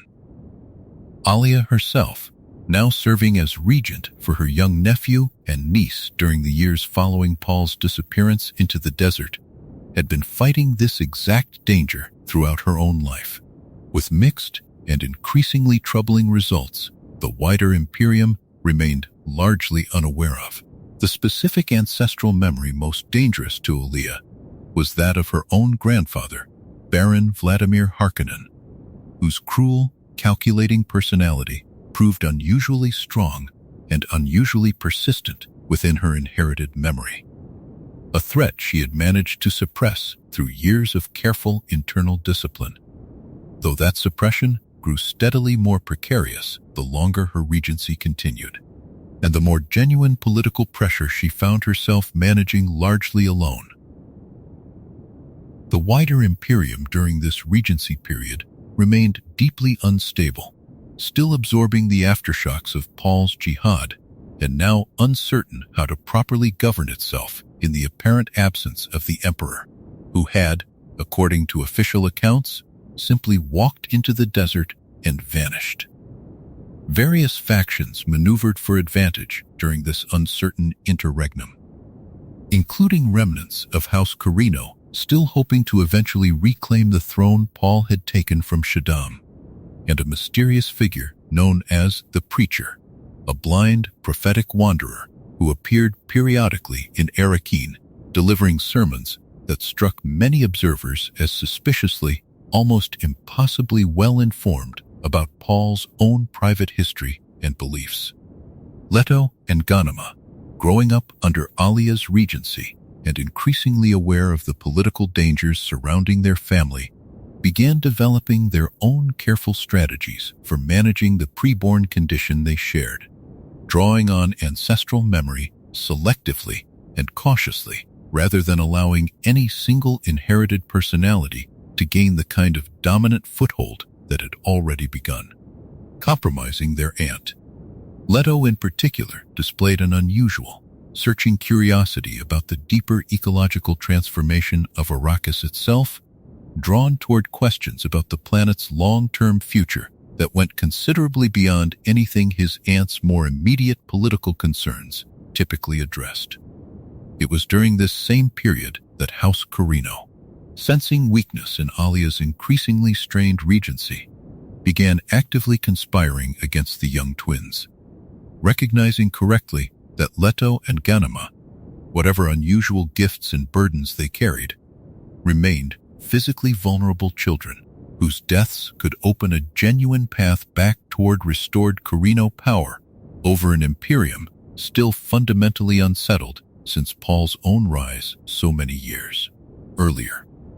As these external threats gathered and Alia's own internal struggle against her grandfather's ancestral personality grew steadily more dangerous beneath the surface of her public regency, the stage was being set for a crisis that would finally decisively answer the question of whether the Atreides line's unusual genetic gifts represented, on balance, a blessing or a curse for the children who carried them so young and so completely. The mysterious figure known as the Preacher, appearing periodically throughout Arrakis during this regency period to deliver sermons of unusual and troubling insight into Paul's own private history, became a subject of intense speculation and careful investigation among the twins and their aunt alike, since his apparent knowledge suggested, to those paying closest attention, a connection to Paul's own vanished fate that went well beyond what any ordinary wandering prophet could plausibly have possessed on his own. This mystery, deliberately left unresolved for a considerable stretch of this history's unfolding, would eventually connect back to the desert exile Paul had chosen for himself so many years earlier, in ways that surprised even those closest to the unfolding events. Leto and Ghanima's shared childhood, however extraordinary, and however burdened by inherited ancestral memory, retained genuine moments of ordinary sibling closeness worth acknowledging within this history, the twins developing careful, private strategies together for managing their shared condition, trusting each other's judgment and support in a way that proved essential to both of their eventual survival of the abomination risk that had already claimed their aunt so completely by this same period in their young lives. House Carino's conspiracy against the twins drew on considerable remaining resources and considerable remaining resentment among nobles who had never fully accepted Paul's forceful displacement of Shaddam's own legitimate imperial line, a resentment that had only grown more pointed and more organized during the years of Alia's increasingly troubled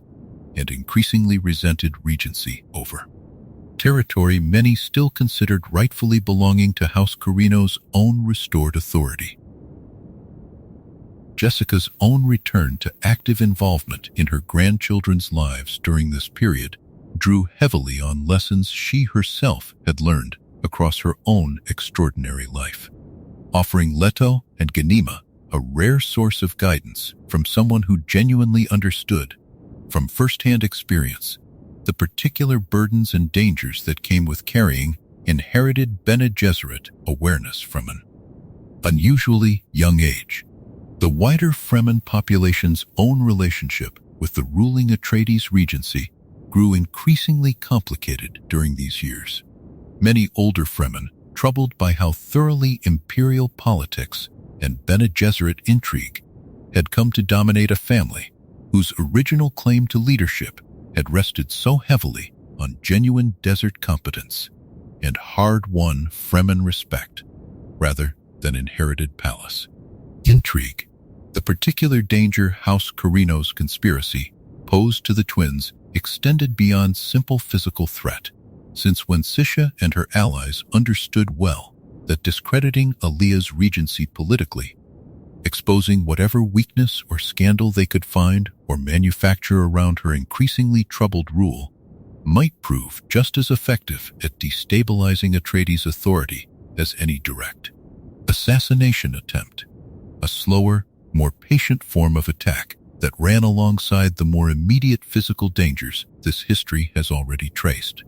Farad'n's own education and preparation during this period, guided carefully by his grandmother Wensisya toward eventual restoration of House Atreides' fortunes, proceeded along a path considerably more thoughtful and considerably less purely vengeful than his family's own bitter resentment might have predicted,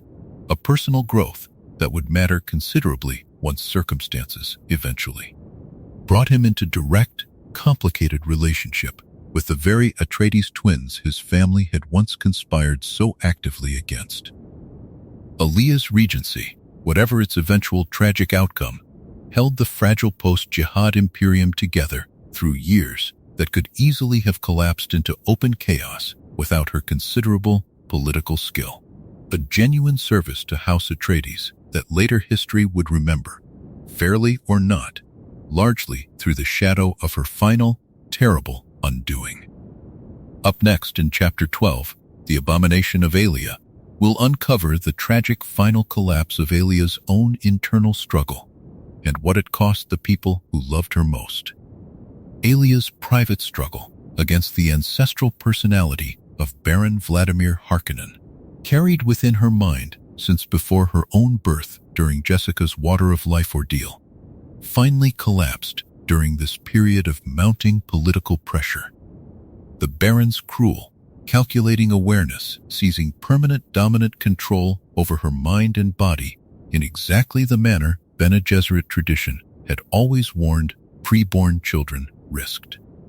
A condition the sisterhood termed abomination, with good and terrible reason. Outwardly, Alia continued appearing to rule as regent,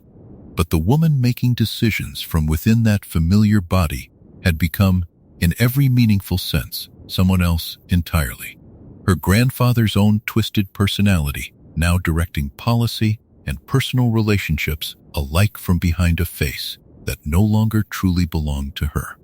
This transformation unfolded gradually enough that even those closest to Alia struggled to recognize exactly what had happened until the change was already largely complete, her decisions growing steadily crueler and more self-serving,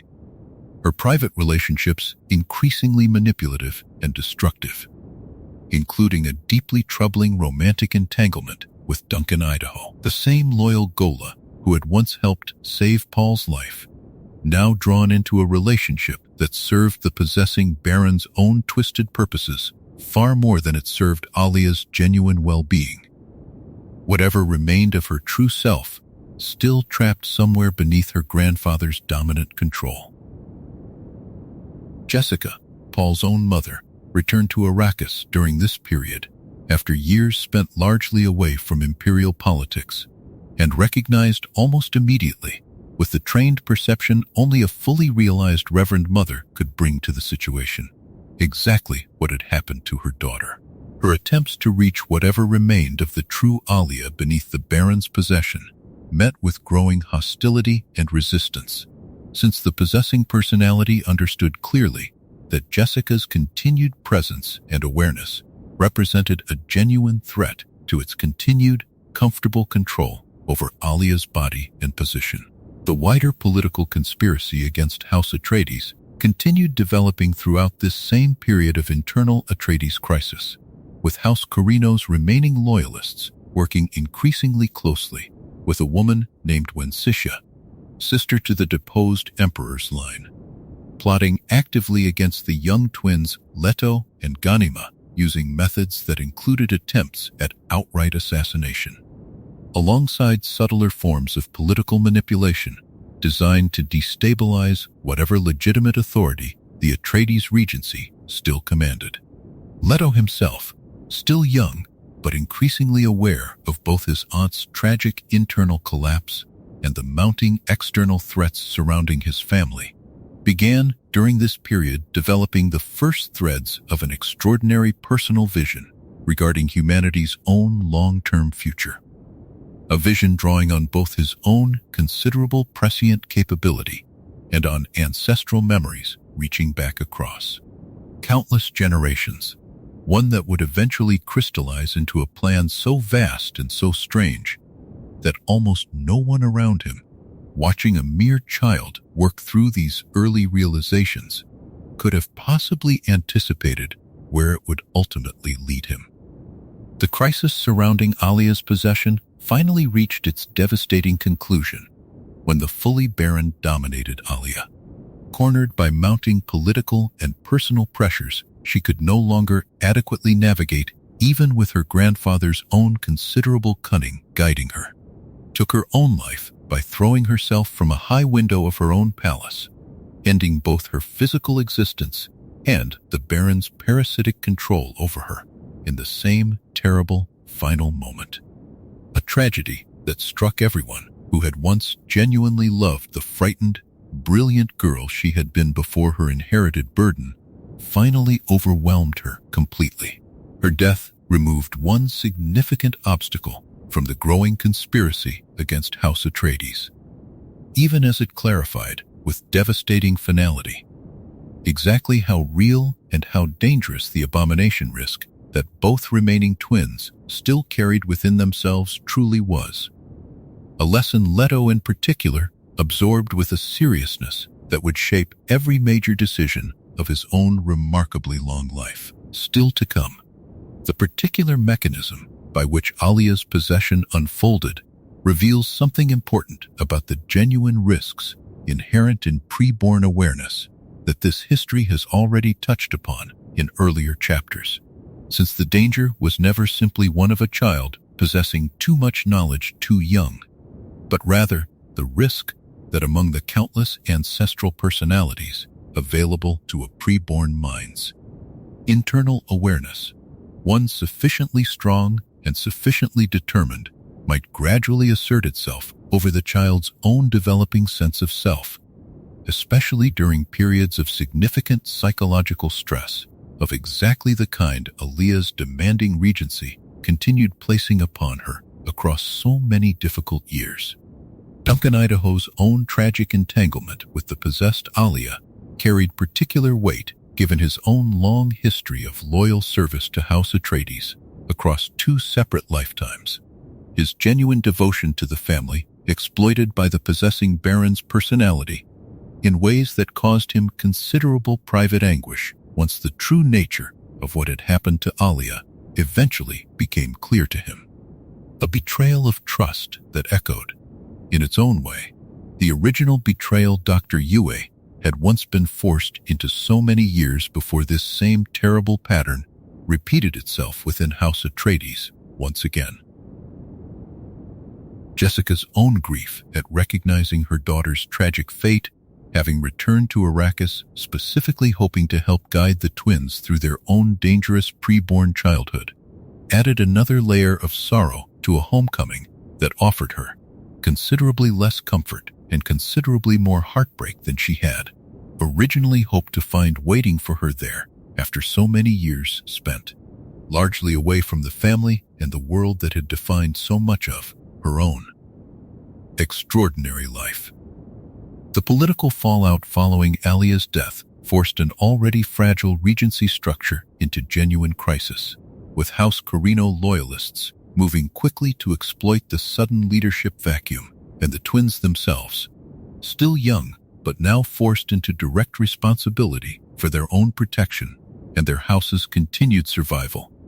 faced these mounting external pressures with a maturity and resolve that belied their actual age even as it confirmed everyone's worst fears about exactly how much their unusual inherited awareness had already cost them.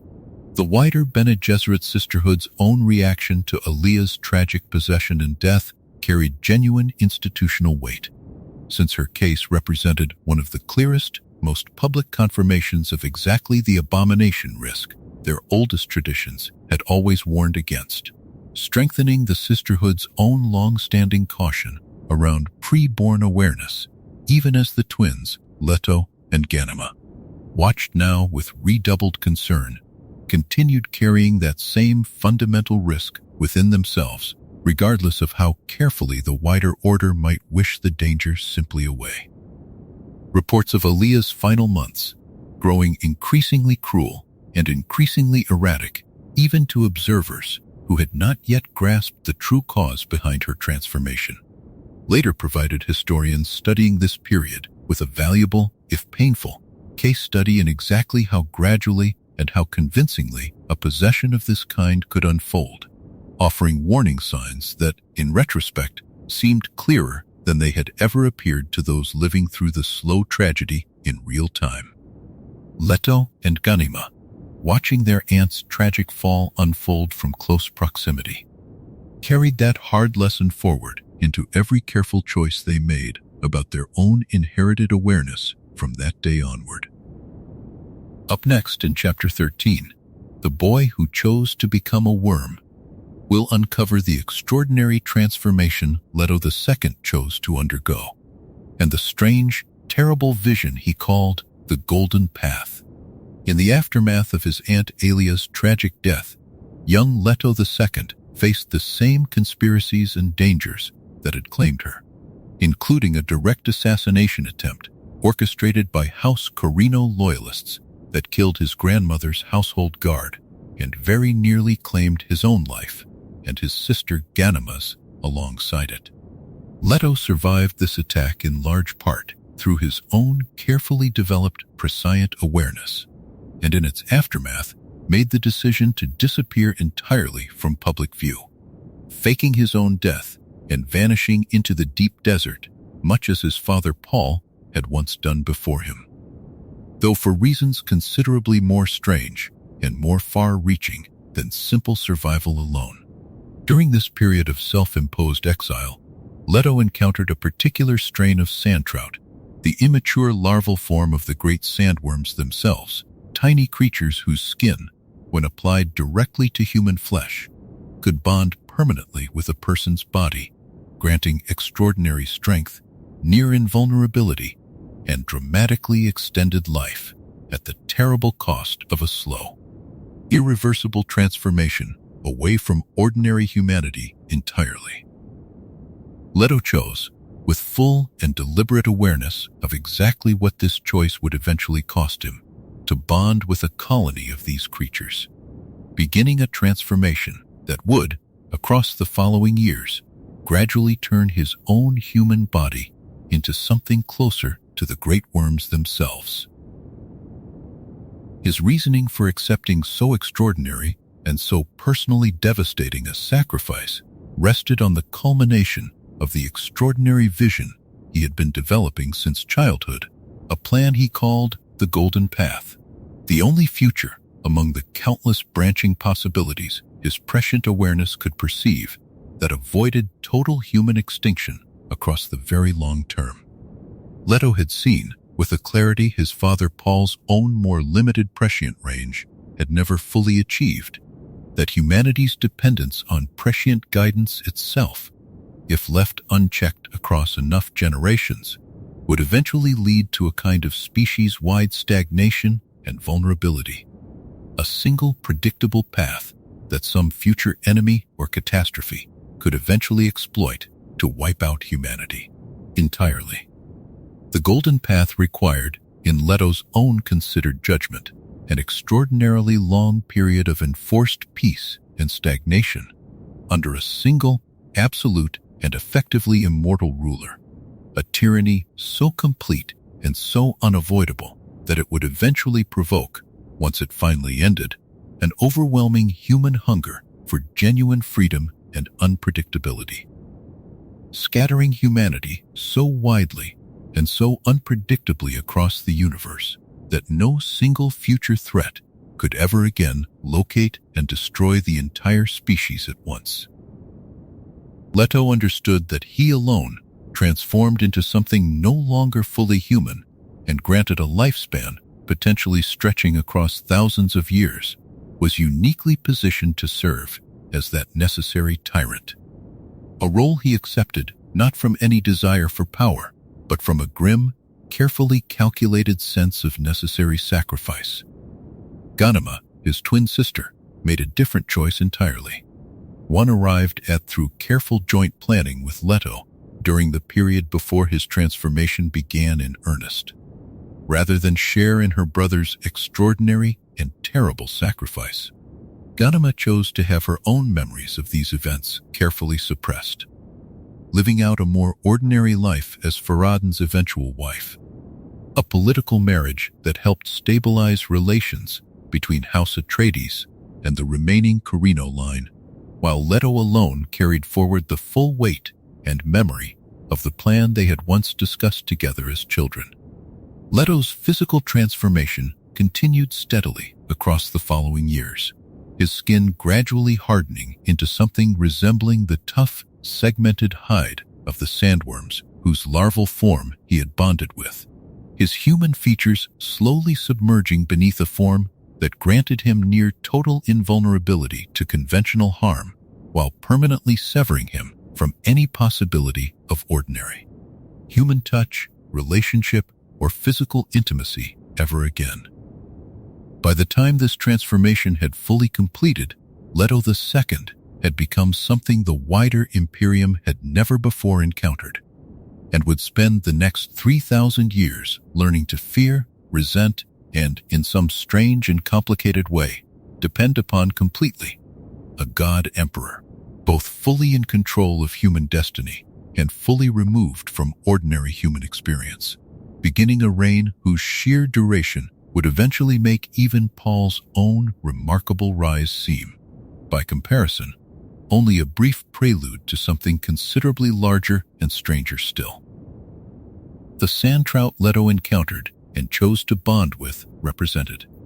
in the ecological understanding this history has already established, the immature larval stage of the great sandworms themselves, a stage during which countless individual sand trout worked collectively to gather and contain the free moisture of a world, forming the essential ecological foundation from which everything else about Arrakis, including the spice cycle itself, ultimately depended. Leto's decision to bond directly with these creatures meant merging his own body with this ancient ecological process at its most fundamental level, a transformation considerably more radical and more total than anything even Bene Gesserit genetic manipulation had ever previously achieved with any human subject. Farad'n, grandson of the deposed Emperor Shaddam, and heir to whatever remained of House Carino's legitimate claims, emerged during this same period as a genuinely capable and genuinely thoughtful young man.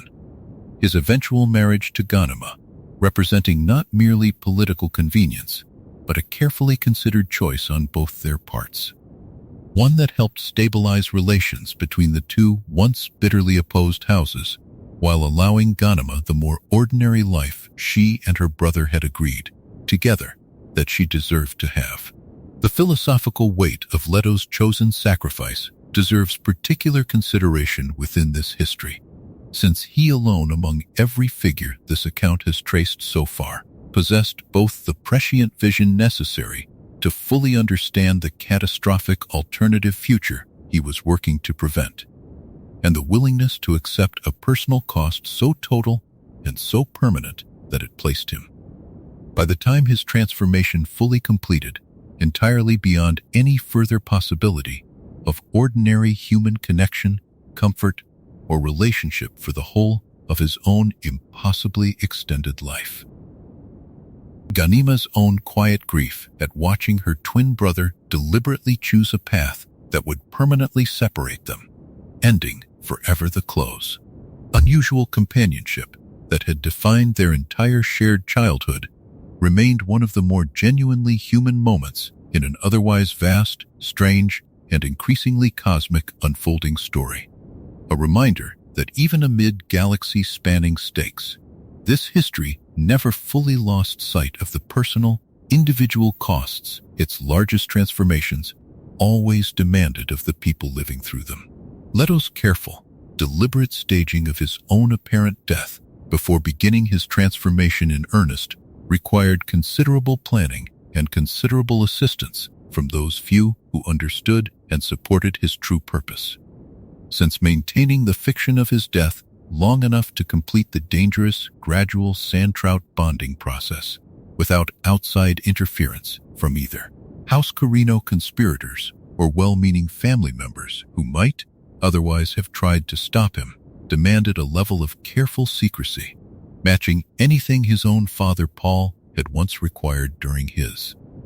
own desperate flight into the desert so many years earlier.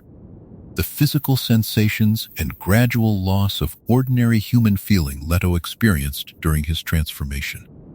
recorded in fragments across his own later reflections during his extended reign,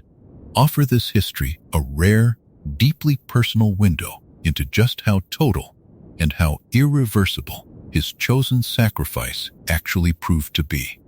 A slow surrender of touch, of ordinary physical comfort, and eventually of nearly every remaining marker of conventional human experience. Undertaken entirely by his own deliberate choice for the sake of a future he alone, among everyone living through this pivotal moment, could actually see clearly enough to justify the staggering personal cost. No one who witnessed that transformation ever fully forgot the sight of it, nor the strange, terrible calm with which Leto himself accepted every single stage of the change. Up next, in Chapter 14, 3,000 Years Under the God Emperor, we'll uncover how Leto II ruled across millennia, and the strange, controlled peace his tyranny imposed upon an entire civilization. Leto II's reign as God Emperor stretched across roughly 3,500 years, an almost incomprehensible span of time during which he ruled the known universe with an absolute, unchallengeable authority no human government before or since had ever approached.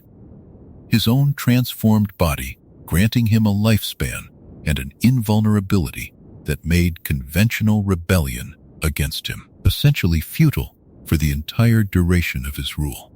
He governed from Arrakis itself, now dramatically transformed under his own deliberate policy from the harsh desert world that had shaped his father's rise into something considerably greener and wetter. A change Leto pursued with careful, calculated purpose, despite the devastating cost it inflicted on the very sandworm ecology and Fremen culture that had first brought his family to power. This ecological transformation carried a bitter irony at its very center. The great sandworms and the delicate desert conditions their life cycle required could not survive in the wetter, greener world Leto's policies were creating, meaning his own reign was slowly and deliberately destroying the source of the spice that had once made Arrakis the most valuable planet in the Imperium. A sacrifice Leto accepted with the same grim calculation that had shaped his original decision to become something no longer human. Understanding that spice's eventual scarcity served his own longer-term golden path strategy far more than its continued abundance ever could. Leto's rule imposed what became known across the Imperium as the Great Peace, an enforced absence of large-scale warfare maintained through his own overwhelming personal power and through the elite fighting force he built and trained specifically for this purpose, an all-female military corps known as the Fish Speakers, drawn from across the Imperium and fiercely, almost religiously devoted to Leto's person and his mysterious, carefully cultivated cult of personality. Beneath this enforced peace, however, ordinary human life grew increasingly stagnant and controlled. populations carefully monitored and managed, genuine political freedom essentially non-existent, and the wider human population gradually developing exactly the kind of deep, accumulated hunger for genuine unpredictability and freedom that Leto's entire Golden Path strategy depended upon eventually producing. Central to Leto's long reign was his careful, repeated use of Duncan Idaho Golas, having the Tleilaxu grow and revive dozens of successive copies of his father's old loyal companion across the centuries. Each new Duncan awakening into a role as a trusted, if often deeply troubled, member of Leto's inner court, questioning and challenging the God Emperor's methods with a consistency that Leto himself seemed to genuinely value, perhaps as one of the very few voices in his entire reign still willing to speak to him as something resembling an equal rather than a distant, worshipped tyrant. Leto also maintained a careful eugenics program of his own throughout these centuries, breeding selectively among noble bloodlines with a specific, carefully guarded long-term genetic goal in mind,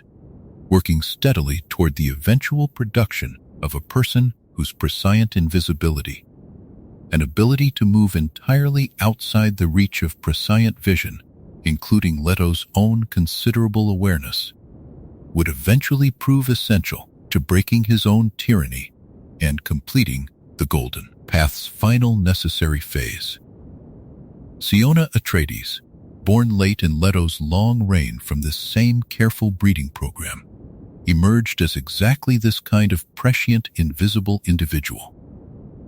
A young woman whose existence Leto had worked toward for centuries specifically because her particular genetic quality represented, paradoxically, both a genuine threat to his continued rule and the essential final ingredient his entire Golden Path strategy actually required in order to succeed.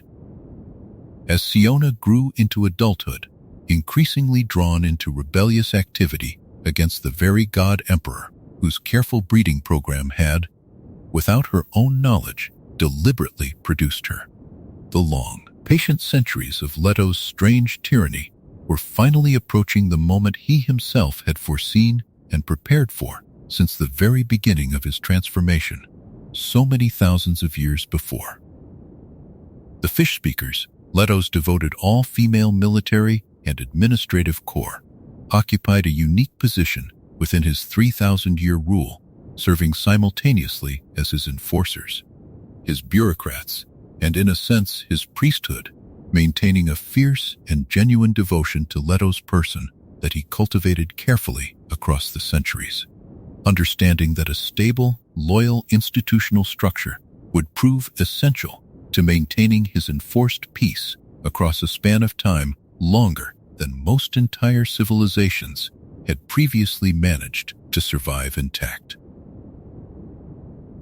Leto's relationship with his successive Duncan Idaho Golas offers this history one of its more genuinely poignant threads, running through the God Emperor's otherwise distant and calculating 3,000-year reign, each new Duncan awakening without memory of his predecessor's particular relationship with Leto, forced to rediscover and renegotiate his own position and his own feelings about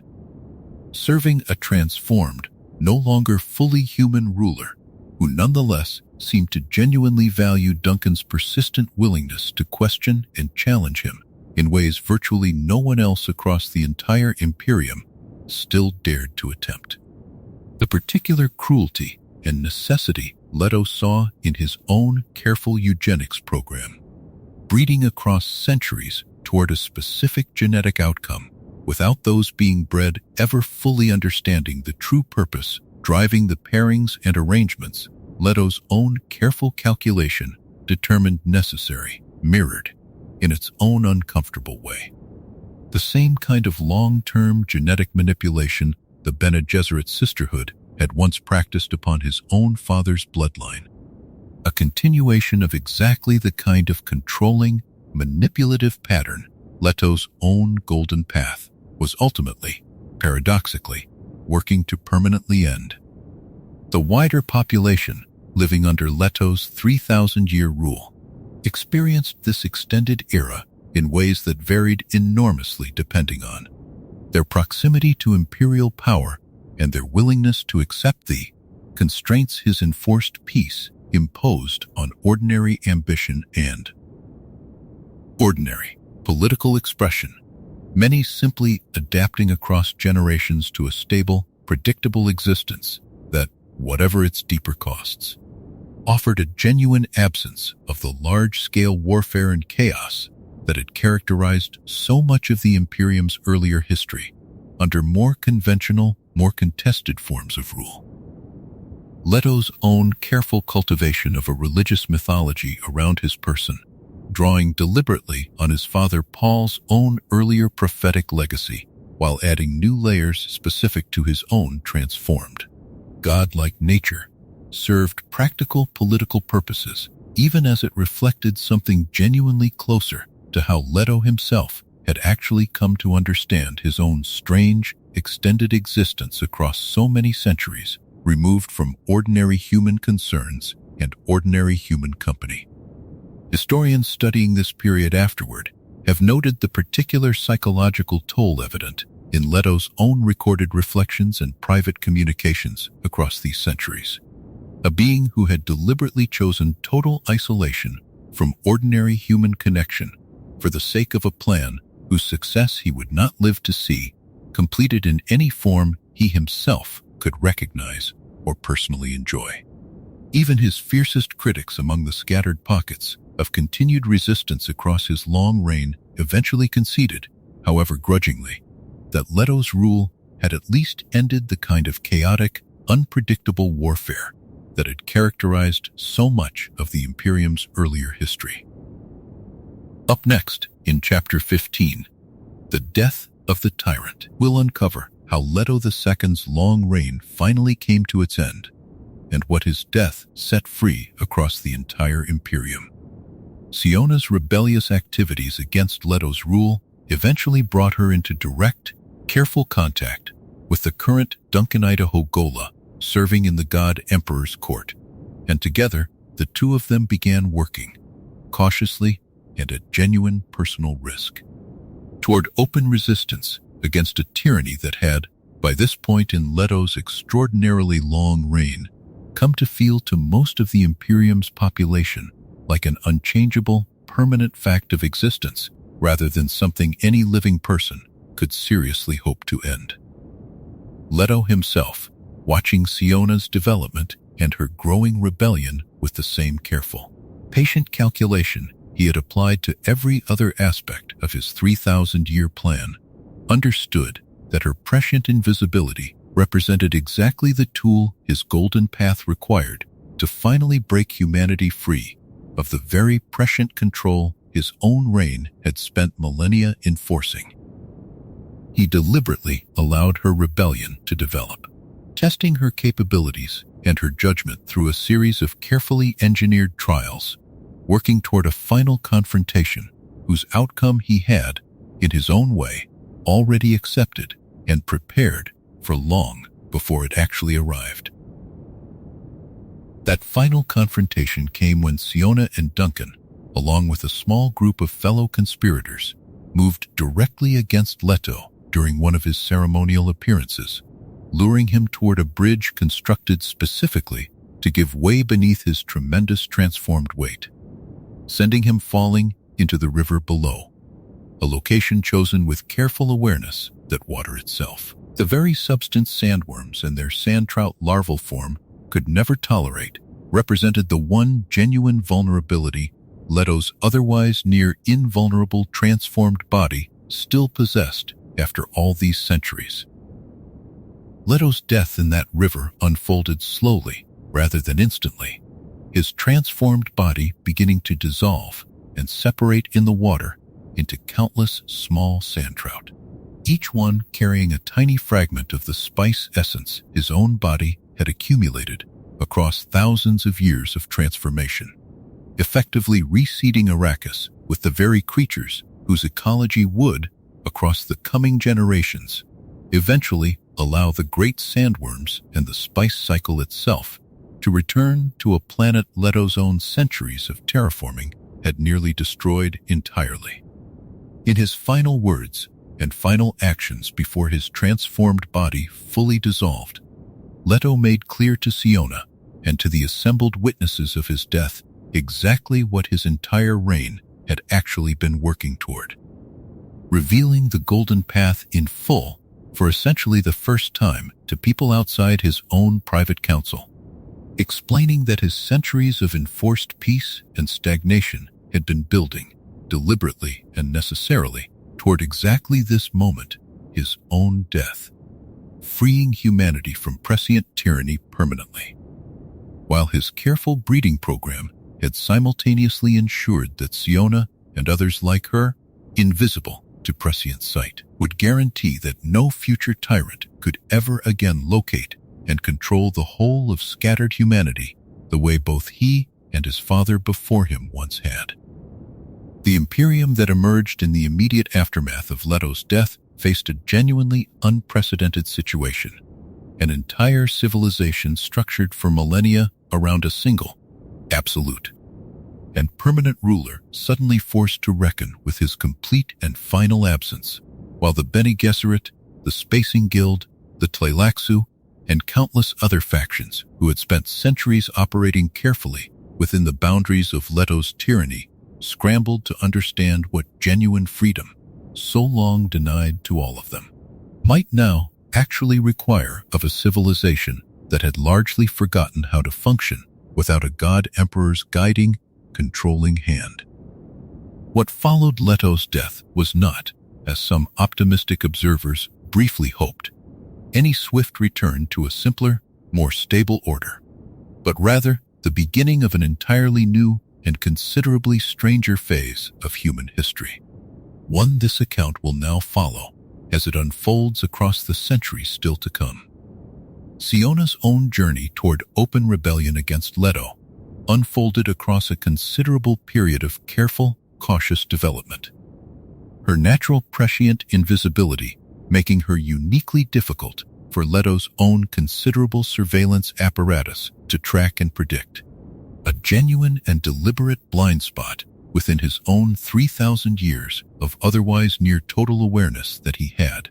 as this history has already established, worked patiently to cultivate through his own careful breeding program, precisely because he understood its eventual necessity to his larger Golden Path plan. The bridge Leto's death required carried its own careful symbolic weight worth noting, since water itself, so scarce and so precious across the whole of Arrakis's original desert history, became in this final confrontation the singular vulnerability capable of ending a rule that had otherwise proven functionally invulnerable across more centuries than most entire civilizations managed to survive.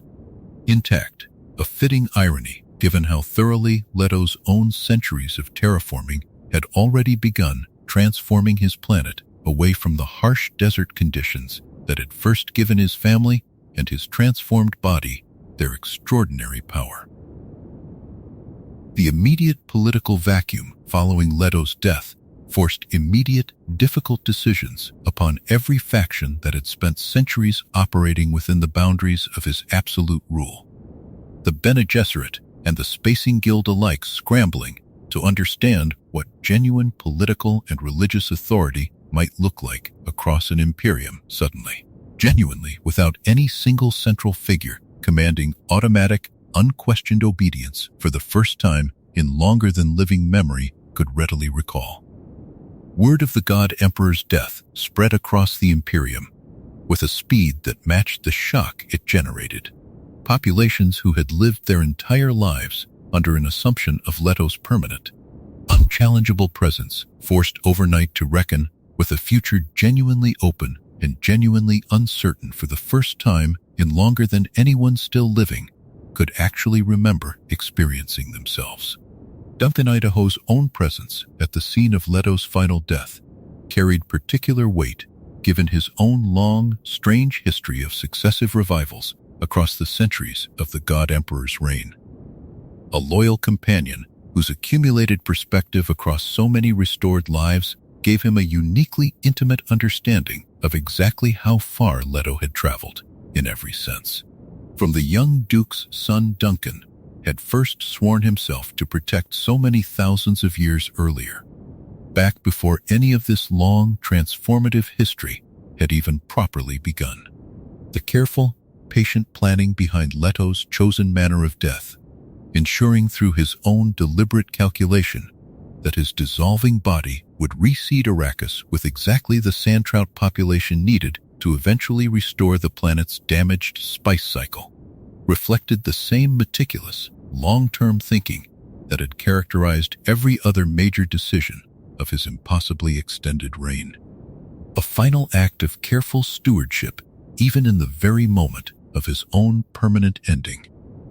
His long, strange reign had finally, truly, and permanently come to its close.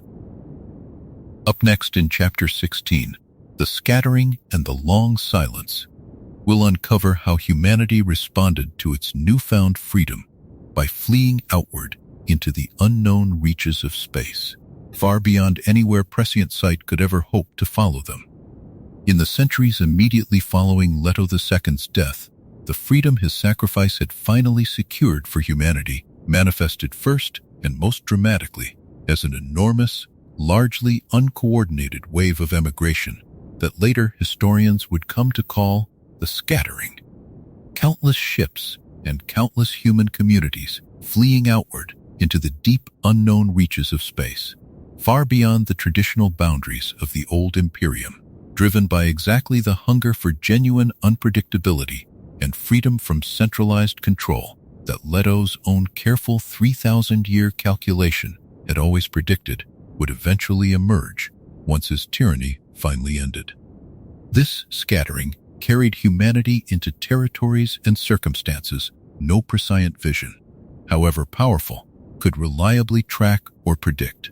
Populations spreading so widely and so unpredictably across the galaxy that the very premise underlying centuries of Bene Gesserit and Guild Navigator prescient planning, the assumption of a single, traceable, predictable human civilization, simply ceased to hold true in any meaningful sense. This was, in the most literal and consequential sense, the golden path finally and fully realized. Humanity rendered permanently unfindable and uncontrollable by any single future threat, exactly as Leto had calculated across his impossibly long reign that it needed to become. The records and accounts of what actually happened to these scattered populations across the roughly 1,500 years that followed remain frustratingly incomplete even to the historians and Bene Gesserit archivists who inherited the task of reconstructing this period afterward, since the very unpredictability and dispersal that made the scattering successful as a survival strategy also made it nearly impossible to document with any real completeness or certainty.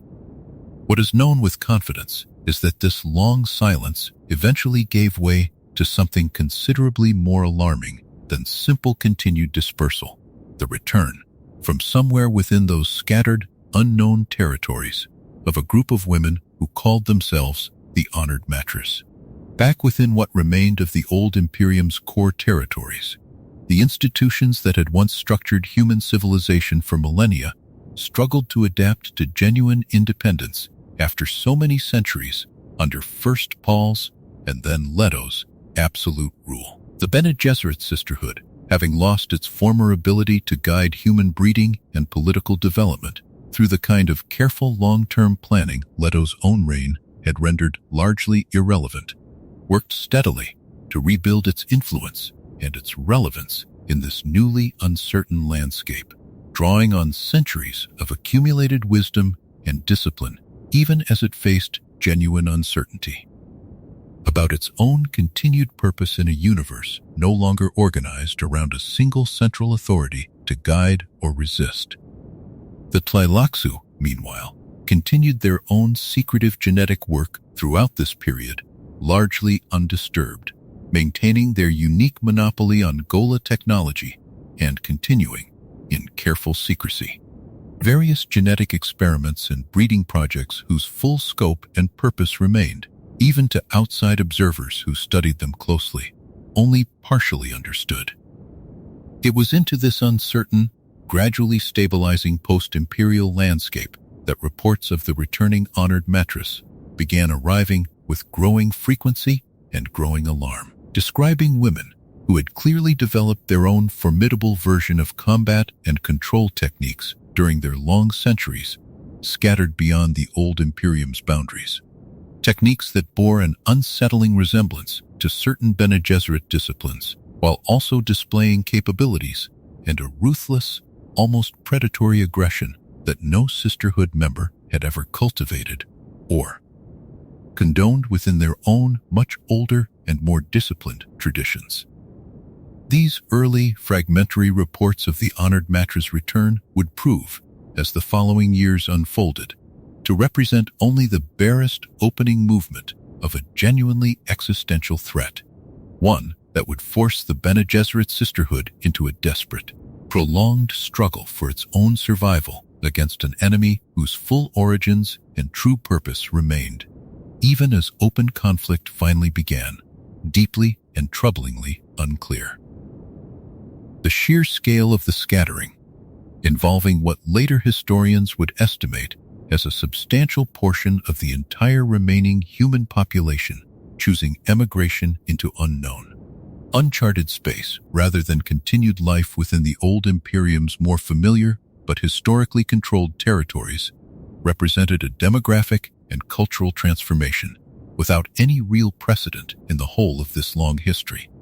Humanity effectively splitting into countless separate branches whose subsequent development would proceed along paths no central authority, however powerful, could any longer hope to track or influence. The core Imperium's own gradual stabilization during these centuries proceeded under a loose, evolving political arrangement that drew on Bene Gesserit guidance and diplomatic skill considerably more than it drew on any single unifying ruler, the sisterhood finding itself, somewhat to its own surprise, occupying a position of genuine practical influence, even as it continued privately grappling with its own uncertain purpose in a universe Leto's death had fundamentally and permanently reordered. The specific techniques and disciplines that would eventually distinguish the returning honored Matres from ordinary Bene Gesserit tradition were, during this long silent period of the scattering itself, still developing gradually and largely invisibly to anyone remaining within the old Imperium's borders, a slow evolutionary divergence shaped by whatever specific pressures and specific unknown threats these scattered populations encountered during their long centuries spent entirely beyond any communication or contact with the civilization they had originally left behind. Historians attempting to reconstruct this long silent period afterward found themselves working almost entirely from fragmentary, second-hand accounts, since the scattered populations themselves had, in many cases, deliberately abandoned much of their prior record-keeping and communication technology precisely to avoid remaining traceable by whatever prescient or institutional forces they were fleeing, leaving behind a genuine historical dark age whose full contents may never be fully recovered. The Tleilaxu's own continued genetic research throughout this uncertain post-imperial period increasingly focused on questions of long-term survival and adaptation,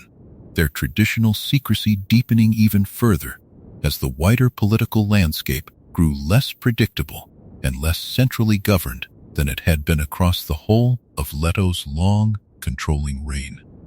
A shift in focus that would eventually connect, in ways few observers at the time fully anticipated, to the far larger crisis the honored Matres' eventual return would soon force upon every remaining faction of the old Imperium's scattered inheritance. The Bene Gesserit sisterhood's own careful rebuilding effort during this period drew heavily on preserved records and preserved discipline maintained faithfully throughout even the most restrictive years of Leto's rule. A continuity of purpose and method that would prove essential once the far greater crisis of open war against the returning honored Matris finally arrived to test everything the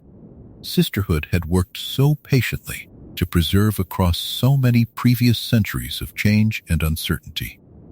The old Imperium's remaining core worlds, no longer bound together by any single ruling authority, gradually settled into a loose confederation held together mostly by shared history, shared caution, and the Sisterhood's own quiet, patient, diplomatic effort. Up next in Chapter 17, The Honored Matris Return, we'll uncover exactly what these formidable, terrifying women had become during their long exile beyond the Imperium, and the devastating campaign of conquest they now carried back toward everything the Bene Gesserit had spent millennia building. The honored Matris, who returned from the long silence of the scattering, proved, as fuller contact and fuller conflict eventually revealed, to be descendants of Bene Gesserit training methods carried outward by sisters who had joined the original emigration centuries earlier. Methods that had evolved during their long isolation into something considerably more aggressive and considerably less disciplined than anything the core sisterhood itself still practiced. Where Bene Gesserit training emphasized patient, careful, long-term influence exercised with genuine restraint, the honored Matris had developed a version of sexual and psychological control so total and so immediately overwhelming that men subjected to it became, in practical terms, permanently and helplessly bonded to whichever honored matri had claimed them. A technique the sisterhood found both technically impressive and morally horrifying in roughly equal measure. The honored Matris pursued a campaign of conquest across the old Imperium's former territories with a speed and a ruthlessness that stunned the more patient, methodical Bene Gesserit sisterhood, burning entire planets that resisted their control and demonstrating, through this scorched earth approach, that whatever had shaped them during their long exile beyond known space had left them driven by something considerably closer to genuine fear than to any coherent political or religious ideology, a fear so profound that later Bene Gesserit analysis would eventually trace it back to a mysterious, unnamed enemy the honored Matris themselves had apparently encountered and fled from somewhere out in the deep unknown territories of the scattering. An enemy so terrifying that conquering and controlling the old Imperium's remaining worlds seemed to represent, from the honored Matri's own perspective, a desperate defensive necessity rather than simple ambition. Miles Tegg, an elderly but formidably skilled Bene Gesserit military commander and mentat, found himself at the center of the sisterhood's desperate early efforts to understand and resist this new threat, eventually undergoing his own extraordinary transformation when captured and tortured by honored Mat forces, emerging from that ordeal with an unprecedented burst of superhuman speed and reflexes that briefly made him capable of feats no ordinary human body should have been able to achieve. A change whose exact mechanism remained only partially understood even by the Bene Gesserit scholars who studied it most carefully afterward. Duncan Idaho, revived once again as a Gola during this period, through Tleilaxu technology the sisterhood had come to rely upon extensively since Leto's death, played his own crucial and complicated role in the unfolding conflict, his accumulated memories across so many successive lives giving him a uniquely broad perspective on the full sweep of Atreides history, even as his relationship with the current Mother Superior of the Bene Gesserit, Odrade, grew into something considerably more personal and complicated than a simple working alliance. The Bene Gesserit sisterhood, recognizing that conventional resistance alone could not hope to withstand the honored Matris's overwhelming aggression indefinitely, began pursuing increasingly desperate and unconventional strategies, including careful efforts to understand and potentially incorporate aspects of honored matter technique into their own more disciplined traditions. A dangerous fusion that risked corrupting Bene Gesserit discipline even as it offered one of the only realistic paths toward developing genuine resistance capability against an enemy who otherwise seemed to significantly outmatch them in raw aggression and control. Meanwhile, the mysterious figure of the Great Honored Matra, supreme leader of the invading force, emerged as a particularly dangerous and complicated individual, her own motivations and background remaining frustratingly obscure even as her forces continued their relentless campaign across former Imperium territory, destroying world after world that failed to submit quickly enough to her demands. As Bene Gesserit losses mounted and the true, still largely unknown nature of whatever enemy had originally driven the honored maters into such desperate, aggressive flight remained maddeningly unclear, the Sisterhood's own leadership recognized that survival itself,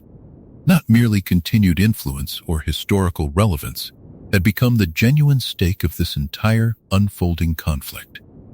The moral distinction between Bene Gesserit training and the Honored Matress's own considerably more aggressive adaptation of similar underlying disciplines mattered enormously to how the Sisterhood itself understood the unfolding conflict, since the Honored Matress techniques, however impressive in raw capability, discarded the careful ethical restraint and long-term patience that had always distinguished genuine Bene Gesserit practice from simple, exploitative manipulation,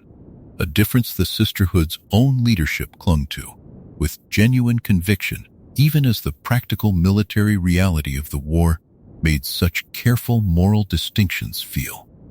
To some of the Sisterhood's own more pragmatic members,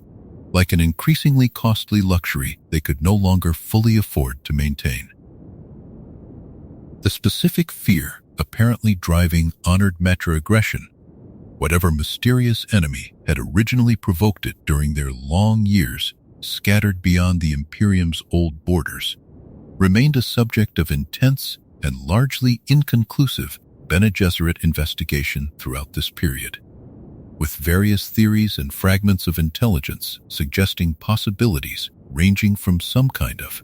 advanced, hostile artificial intelligence to an entirely different and previously unknown form of sentient life encountered somewhere out in the vast unmapped territories the scattering had carried humanity into across the preceding centuries. Miles Tegg's transformation and the broader questions it raised about the true limits of human physical potential drew intense scholarly interest from Bene Gesserit researchers even amid the ongoing crisis of open warfare. Since understanding exactly how and why his particular ordeal had unlocked such extraordinary capability might, the Sisterhood's own strategists hoped, offer a genuinely replicable advantage against an enemy who otherwise continued to outmatch conventional Bene Gesserit forces in raw combat capability across nearly every direct engagement recorded during this difficult period.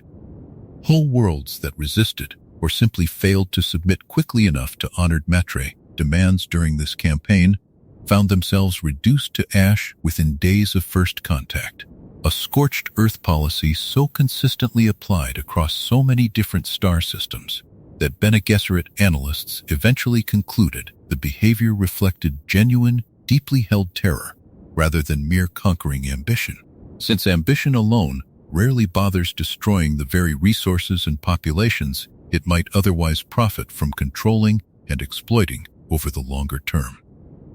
The Great Honored Matra's own personal history and motivations remained a subject of intense Bene Gesserit intelligence gathering throughout this period, with various captured or defected Honored Matras offering fragmentary,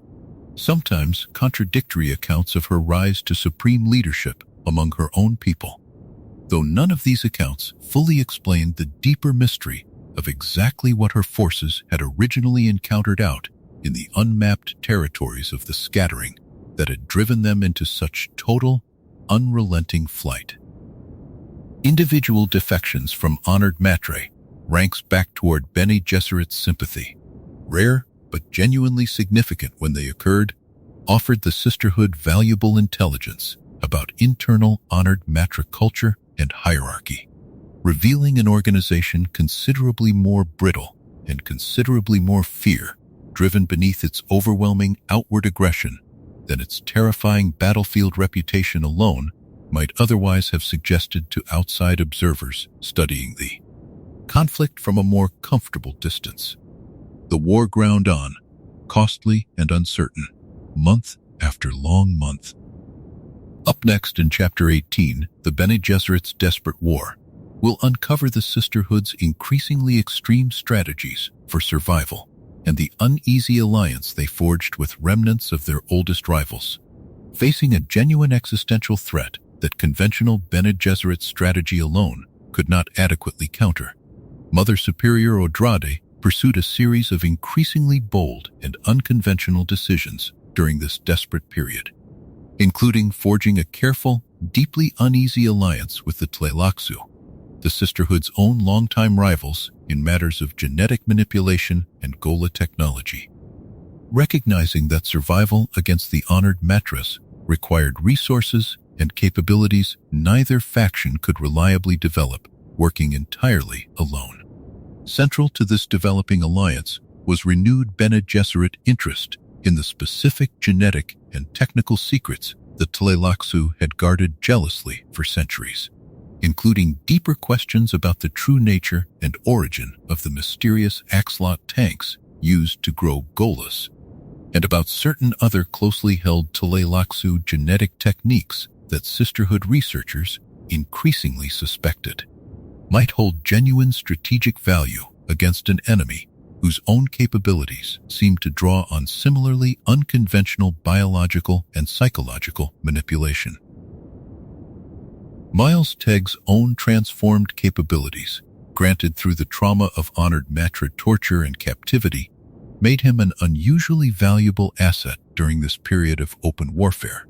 His superhuman speed allowing Bene Gesserit forces occasional tactical victories against honored Matra units that would otherwise have overwhelmed conventional defenders easily. His continued service, alongside the accumulated wisdom of his own many decades of prior Bene Gesserit military leadership, provided the Sisterhood with a rare and valuable combination of raw combat capability and genuinely strategic long-term thinking during a war that otherwise seemed to favor the honored Matras's overwhelming aggression at almost every turn. The character of Shienna, a young woman who had displayed an extraordinary, apparently innate ability to command and control sandworms directly, without any of the traditional hooks and careful technique Fremen riders had always required, emerged as another crucial figure during this period. Her unprecedented connection to the worms, suggesting she might carry some genuine echo of Leto the Second's own transformed nature within her own genetic inheritance, a possibility the Bene Gesserit pursued with intense, careful interest given the potential strategic and religious significance such a connection might eventually offer their beleaguered cause. Duncan Idaho's own role continued deepening throughout this period as well, his accumulated Gola memories across so many successive revivals, giving him insights into Atreides' history and strategy that proved repeatedly valuable to Andrade's own careful planning, even as his personal relationship with her grew into something that complicated the traditionally strict boundaries the Sisterhood normally maintained between its own leadership and outside allies. However valuable those allies had proven themselves to be, as the war against the honored Matras continued grinding forward with no clear resolution yet in sight, both sides suffered losses that neither could easily sustain indefinitely, worlds burning across former Imperium territory, while the still largely unexplained fear driving the honored Matras's own aggressive campaign continued shaping their strategy in ways the Bene Gesserit found genuinely difficult to fully anticipate or counter. It became increasingly clear to Andrade and her closest advisors that outright military victory against the honored Matras, given the sheer scale of aggression and resources the invaders continued bringing to bear remained a genuinely uncertain prospect at best, and that the Sisterhood's own long-term survival might ultimately depend less on winning this war outright and more on securing a defensible refuge from which their much older, more patient traditions and knowledge could survive whatever devastation the conflict's continuation might still bring. The uneasy Bene Gesserit alliance with the Tleilaxu carried genuine risk on both sides of the arrangement, each faction understanding perfectly well that their historic rivalry and their deeply differing approaches to genetic manipulation and ethical restraint made this cooperation a matter of pure strategic necessity rather than any real trust or shared long-term vision. A partnership both sides approached with careful, watchful caution, even as the practical demands of the ongoing war against the honored Matras made continued cooperation essential to both factions' immediate survival. Sheena's unprecedented natural connection to sandworms raised profound questions among Bene Gesserit researchers about the true extent and true nature of whatever genetic legacy Leto II's own extraordinary transformation might have left scattered, in however diluted or unexpected a form, across the wider human population during his 3,500 years of direct, transformed presence upon Arrakis and, by extension, upon countless generations of humans who had lived and reproduced within his territory and under his influence across that same impossibly long span of time. Atreides' leadership during this desperate period drew consistently on both her own formidable Bene Gesserit training and a genuine, pragmatic willingness to break with established sisterhood tradition when circumstances clearly demanded it. A leadership style that generated real internal tension within a sisterhood culture that had always prized careful, patient adherence to established method, even as her unconventional choices repeatedly proved essential to the Bene Gesserit's continued survival against an enemy that showed no comparable respect for careful tradition or restraint. Individual Bene Gesserit sisters, serving on the front lines of this desperate conflict, often found themselves forced to make genuinely difficult choices between the careful,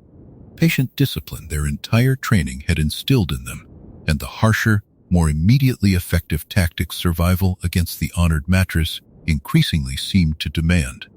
A tension that played out repeatedly across countless individual engagements throughout this long, grinding war, each small compromise adding incrementally to a larger, slower transformation of Bene Gesserit culture and practice that Andrade herself watched with genuine, careful concern even as she recognized its practical necessity. Teg's continued service, despite his own advanced age, and the considerable personal toll his transformed capabilities exacted on his body across repeated use in combat, exemplified the broader spirit of sacrifice the entire Bene Gesserit war effort increasingly demanded from its most capable and most experienced members, a generation of sisters and allies, giving everything they had toward a survival that remained, even with every advantage their desperate innovation could muster. Genuinely uncertain until the very final resolution of this long, costly conflict. This costly, patient alliance between old rivals, however uneasy, ultimately proved essential to keeping the sisterhood's larger cause alive through the war's darkest, most uncertain middle years. Up next in Chapter 19, Chapter House Becomes the New Dune, we'll uncover the extraordinary decision the Bene Gesserit made to transform an entirely different planet into a new desert world, and why they believed sandworms themselves might hold the key to their own survival. Recognizing that Arrakis itself, so thoroughly transformed by Leto II's centuries of deliberate terraforming, could no longer reliably support the great sandworms whose ecology had once made it the most valuable planet in the entire Imperium. The Bene Gesserit Sisterhood made the extraordinary decision to begin transforming their own secret homeworld, Chapter House, into a new desert planet entirely, seeding it deliberately with sand trout and beginning the long, careful process of recreating the very ecological cycle that had once defined Arrakis, hoping to secure both a renewed source of spice independent from their enemies' reach, and a genuine strategic advantage that might finally help tip the ongoing war against the honored Matchers in their favor. This transformation carried enormous risk alongside its potential reward, since converting a long-settled, thoroughly developed world into desert conditions meant deliberately sacrificing much of Chapter House's existing agricultural capacity and established infrastructure. A sacrifice the Sisterhood judged necessary given the existential stakes of their continuing war, but one that placed enormous strain on their already stretched resources during a period when every available advantage against the honored Mattress mattered enormously to their continued survival. Shiana's unusual, apparently innate connection to sandworms proved directly relevant to this ambitious project. Her demonstrated ability to communicate with and influence the great creatures, offering the Sisterhood genuine hope that the difficult, dangerous work of re-establishing a stable worm population on Chapter House might proceed more safely and more successfully under her careful guidance than it otherwise could have managed through conventional Fremen technique alone. The war against the honored Mattress continued unfolding in parallel with this ambitious terraforming project, marked by continued losses on both sides and by growing, mounting evidence that the mysterious enemy the honored Mattress themselves had originally fled from somewhere out in the deep unknown reaches of the Scattering remained a genuine, unresolved threat that might yet prove far more dangerous than the honored Mattress's own considerable aggression had already demonstrated across the preceding years of open conflict. Duncan Idaho and Odrade continued navigating both the practical demands of ongoing warfare and their own complicated personal relationship throughout this period, their partnership representing, in its own quiet way, a genuine symbol of the broader alliances and adaptations the Bene Gesserit found themselves forced to embrace in order to survive a threat their much older traditions alone had proven insufficient to counter. As Chapter House's transformation into a new desert world continued progressing, and as the first tentative signs of successful sandworm re-establishment began appearing across its newly forming dunes, the Sisterhood found itself cautiously, carefully hopeful for the first time in years that their long, difficult war against the honored Mattress might yet end in survival rather than in the kind of total defeat that had already claimed so many other worlds and communities across the former Imperium's territory. The full resolution of this extraordinary conflict and the final fate of both the transformed Chapter House and the desperate, uneasy alliance the Bene Gesserit had built to survive it remained genuinely uncertain even as these dramatic developments continued unfolding. A story whose true ending Frank Herbert himself, in the final novel he completed before his own death,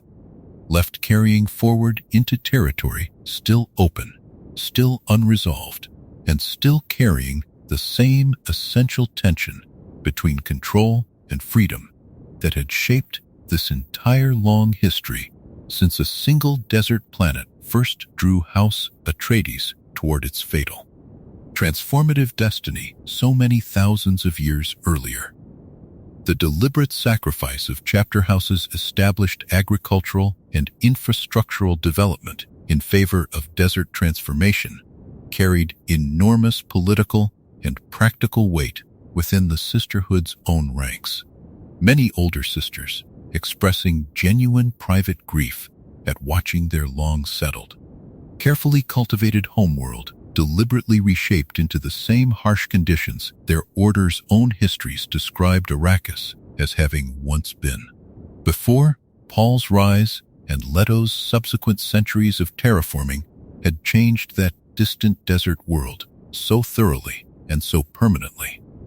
Duncan Idaho's accumulated perspective across so many successive Gola revivals gave him a uniquely valuable vantage point from which to evaluate the Chapter House transformation project, having personally witnessed, across his many restored lives, both the original Arrakis in something closer to its harsher original desert state and its subsequent centuries of gradual transformation under Leto's deliberate policy, a first-hand historical continuity no other single individual within the Sisterhood's own ranks could genuinely claim to possess. The cautious, still uncertain hope beginning to emerge as Chapter House's sandworm population showed its first genuine signs of successful reestablishment carried enormous symbolic weight for a sisterhood that had spent years absorbing loss after loss against the honored Maters, offering the first genuine sense that their careful, desperate strategy of adaptation and sacrifice might yet prove sufficient to secure a future for traditions that had already, by this point in the story, survived and adapted across many thousands of years of continuous, often difficult change. The broader symbolic resonance of a second desert planet, rising specifically from the deliberate, patient effort of the very order that had once helped set Paul Atreides' entire rise into motion so many thousands of years earlier, was not lost on the Sisterhood's own more historically minded scholars,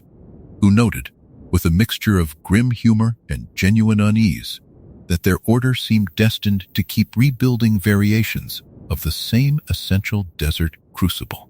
generation after generation, regardless of how many times circumstance forced them to start the process over again, from careful, patient scratch. The wider political and religious significance of a second desert world's emergence carried enormous weight beyond its immediate practical strategic value, since populations across the remaining former Imperium territories, still carrying cultural memory of Arrakis' own legendary history and its connection to Paul and Leto's extraordinary rise, began drawing their own hopeful, sometimes troubling parallels between the original Desert Prophet's story and whatever new destiny Chapter House's transformation might eventually herald for a sisterhood already struggling to define its own proper role in a genuinely post-imperial age. Whatever came next, the sisterhood now carried forward, once again, a genuine claim to a desert home of their own making. Up next in Chapter 20, What the Sisterhood Carried into the Dark, we'll uncover how this long history, spanning thousands of years and an entire civilization's transformation, finally arrives at the quiet, unresolved edge where Frank Herbert's own account of it comes to its close. Frank Herbert's own account of this long history, spanning 6 novels and stretching across thousands of years of transformation, conquest, sacrifice, and quiet survival, comes to its close not with a clean final resolution, but with a scene deliberately, carefully left open. A choice that feels, in its own way, entirely fitting for a story that had always resisted easy answers at every single turn it took across the many centuries this telling has traced tonight. In the novel's final pages, Duncan Idaho and Murbella, an honored maitre who had defected to the Bene Gesserit cause and risen to become a genuine bridge between the two once warring traditions, found themselves aboard a ship called the Ithaca, watching the departure of 2 other vessels, one named Daniel and the other named Marty. Ships whose true passengers remained deliberately, carefully unidentified within the text itself, though the careful, suggestive details Herbert included left many long-time readers of this history strongly suspecting that these 2 figures represented something considerably larger and stranger than ordinary named characters, perhaps even echoes of the mysterious, unnamed enemy that had driven the honored Maters into their desperate flight and conquest in the first place. Frank Herbert died before he was able to write the direct continuation his own notes suggested he intended, a planned 7th novel that would have resolved these final, deliberately open questions with the same careful, patient world-building that had shaped every other chapter of this extraordinary history. What remains, instead, is a story that ends genuinely mid-conversation, its largest remaining mysteries left permanently, honestly unresolved. A conclusion that some readers across the years have found frustrating and others have found strangely, appropriately fitting for a history so thoroughly concerned. From its very first chapter to its last, with the impossibility of ever fully controlling or fully predicting the future. Consider, in these final quiet moments, everything this long history has actually traced across its many chapters tonight. A desert planet valued for a single, irreplaceable spice. A duke who accepted a poisoned gift out of genuine hope for something better. A mother and son who survived betrayal and found, in the harshest possible landscape, both danger and belonging. A prophet who saw the terrible cost of his own rise clearly and could not find a way to prevent it. A son who chose to become something no longer human, sacrificing every ordinary human comfort across 3,500 years, so that the rest of humanity might finally scatter free of any single controlling vision, his own included.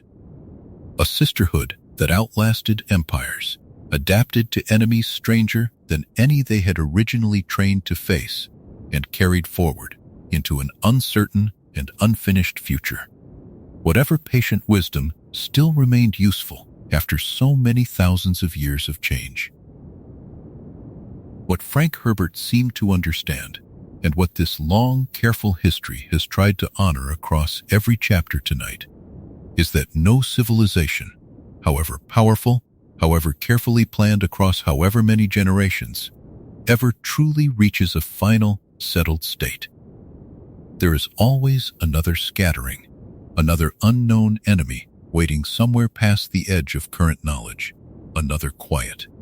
unresolved question left for whoever comes next to eventually answer, or to simply learn, as so many of the figures in this history eventually had to learn,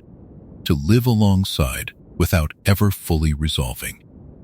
The full sweep of this history, from a single desert planet's spice to an entire civilization scattered deliberately across the stars,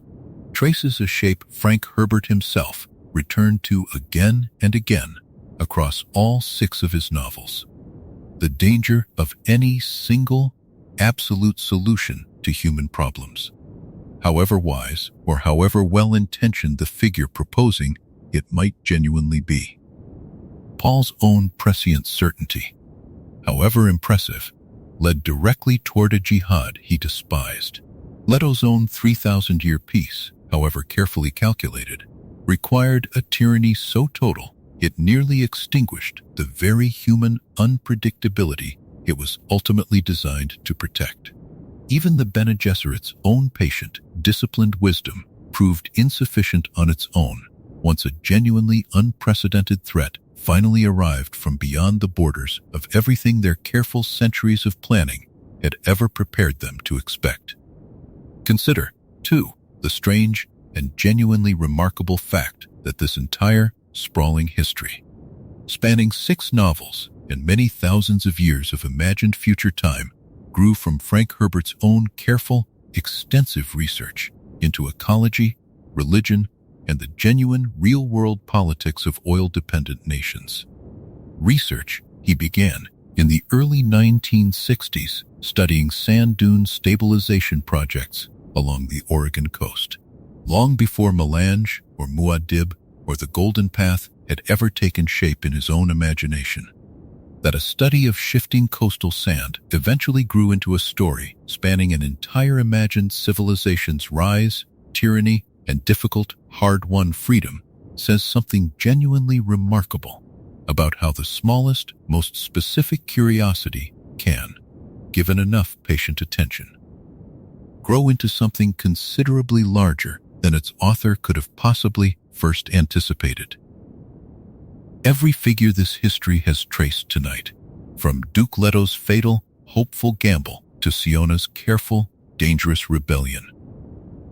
From Jessica's quiet act of maternal defiance to the Bene Gesserit's desperate reinvention of their own oldest traditions,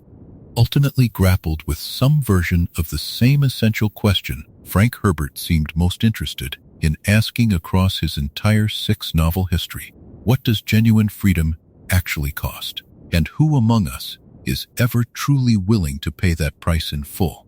when the alternative on offer is simply someone else's comfortable, well-managed certainty instead? Herbert's own recorded intentions for the unwritten seventh novel suggest he meant to finally resolve the identity of Daniel and Marty, and to bring the long tension between control and chaos this entire saga had traced since its very first chapter towards some kind of deliberate, considered conclusion. That this resolution never arrived, that the author himself died before completing the very story he had spent over 2 decades carefully building, adds its own quiet, unplanned layer of meaning to a history already deeply concerned with mortality, inheritance, and the limits of any single person's ability to see and shape the future completely. In its own way, the real, unplanned incompleteness of Herbert's actual authorial history echoes the fictional incompleteness every character within his story eventually had to make peace with, each of them reaching, in their own time, the edge of what they could actually know, predict, or control, and choosing, as best they could, how to meet that edge with whatever courage or grace remained available to them. The desert itself, patient and indifferent across every single one of these thousands of years, remains the one true constant running beneath this entire long history, outlasting empires and prophets and gods alike, absorbing every transformation this account has traced tonight, the way sand absorbs footprints, holding their shape only briefly before the wind, patient and unhurried, smooths them quietly away. And so we come, softly, to the end of the story, though the sands of Dune stretch on far longer than any single telling could ever fully hold. Tonight, we walked from a desert planet prized above all others to a duke's poisoned gift, through betrayal in the night and a mother and son vanishing into the dunes. We lived among the Fremen, drank of the water of life, and watched Muad'Dib rise as an emperor fell before him. We carried the weight of a jihad he never wanted and followed a blind prophet on his final walk into the sand. We met twins born already knowing too much, and the sister lost to a possession she could not fight. We watched a boy choose to become something no longer human, and stood beneath 3,000 years of a tyrant's strange, patient peace. We saw that tyrant finally die, and humanity scatter into a silence that swallowed whole generations. We watched the honored mattress return with fire in their wake, and the sisterhood fight a war fought as much in the mind as on any battlefield. We saw a new desert planet born from an old one's memory, and we carried, at the very end, only the smallest and quietest of things forward into the dark. There is nothing left now that you must carry. Let each of these old, heavy names sink away from you, down through still dark water, growing fainter and fainter until only calm remains. You are safe. You are whole. None of this can touch you, and nothing here asks anything of you.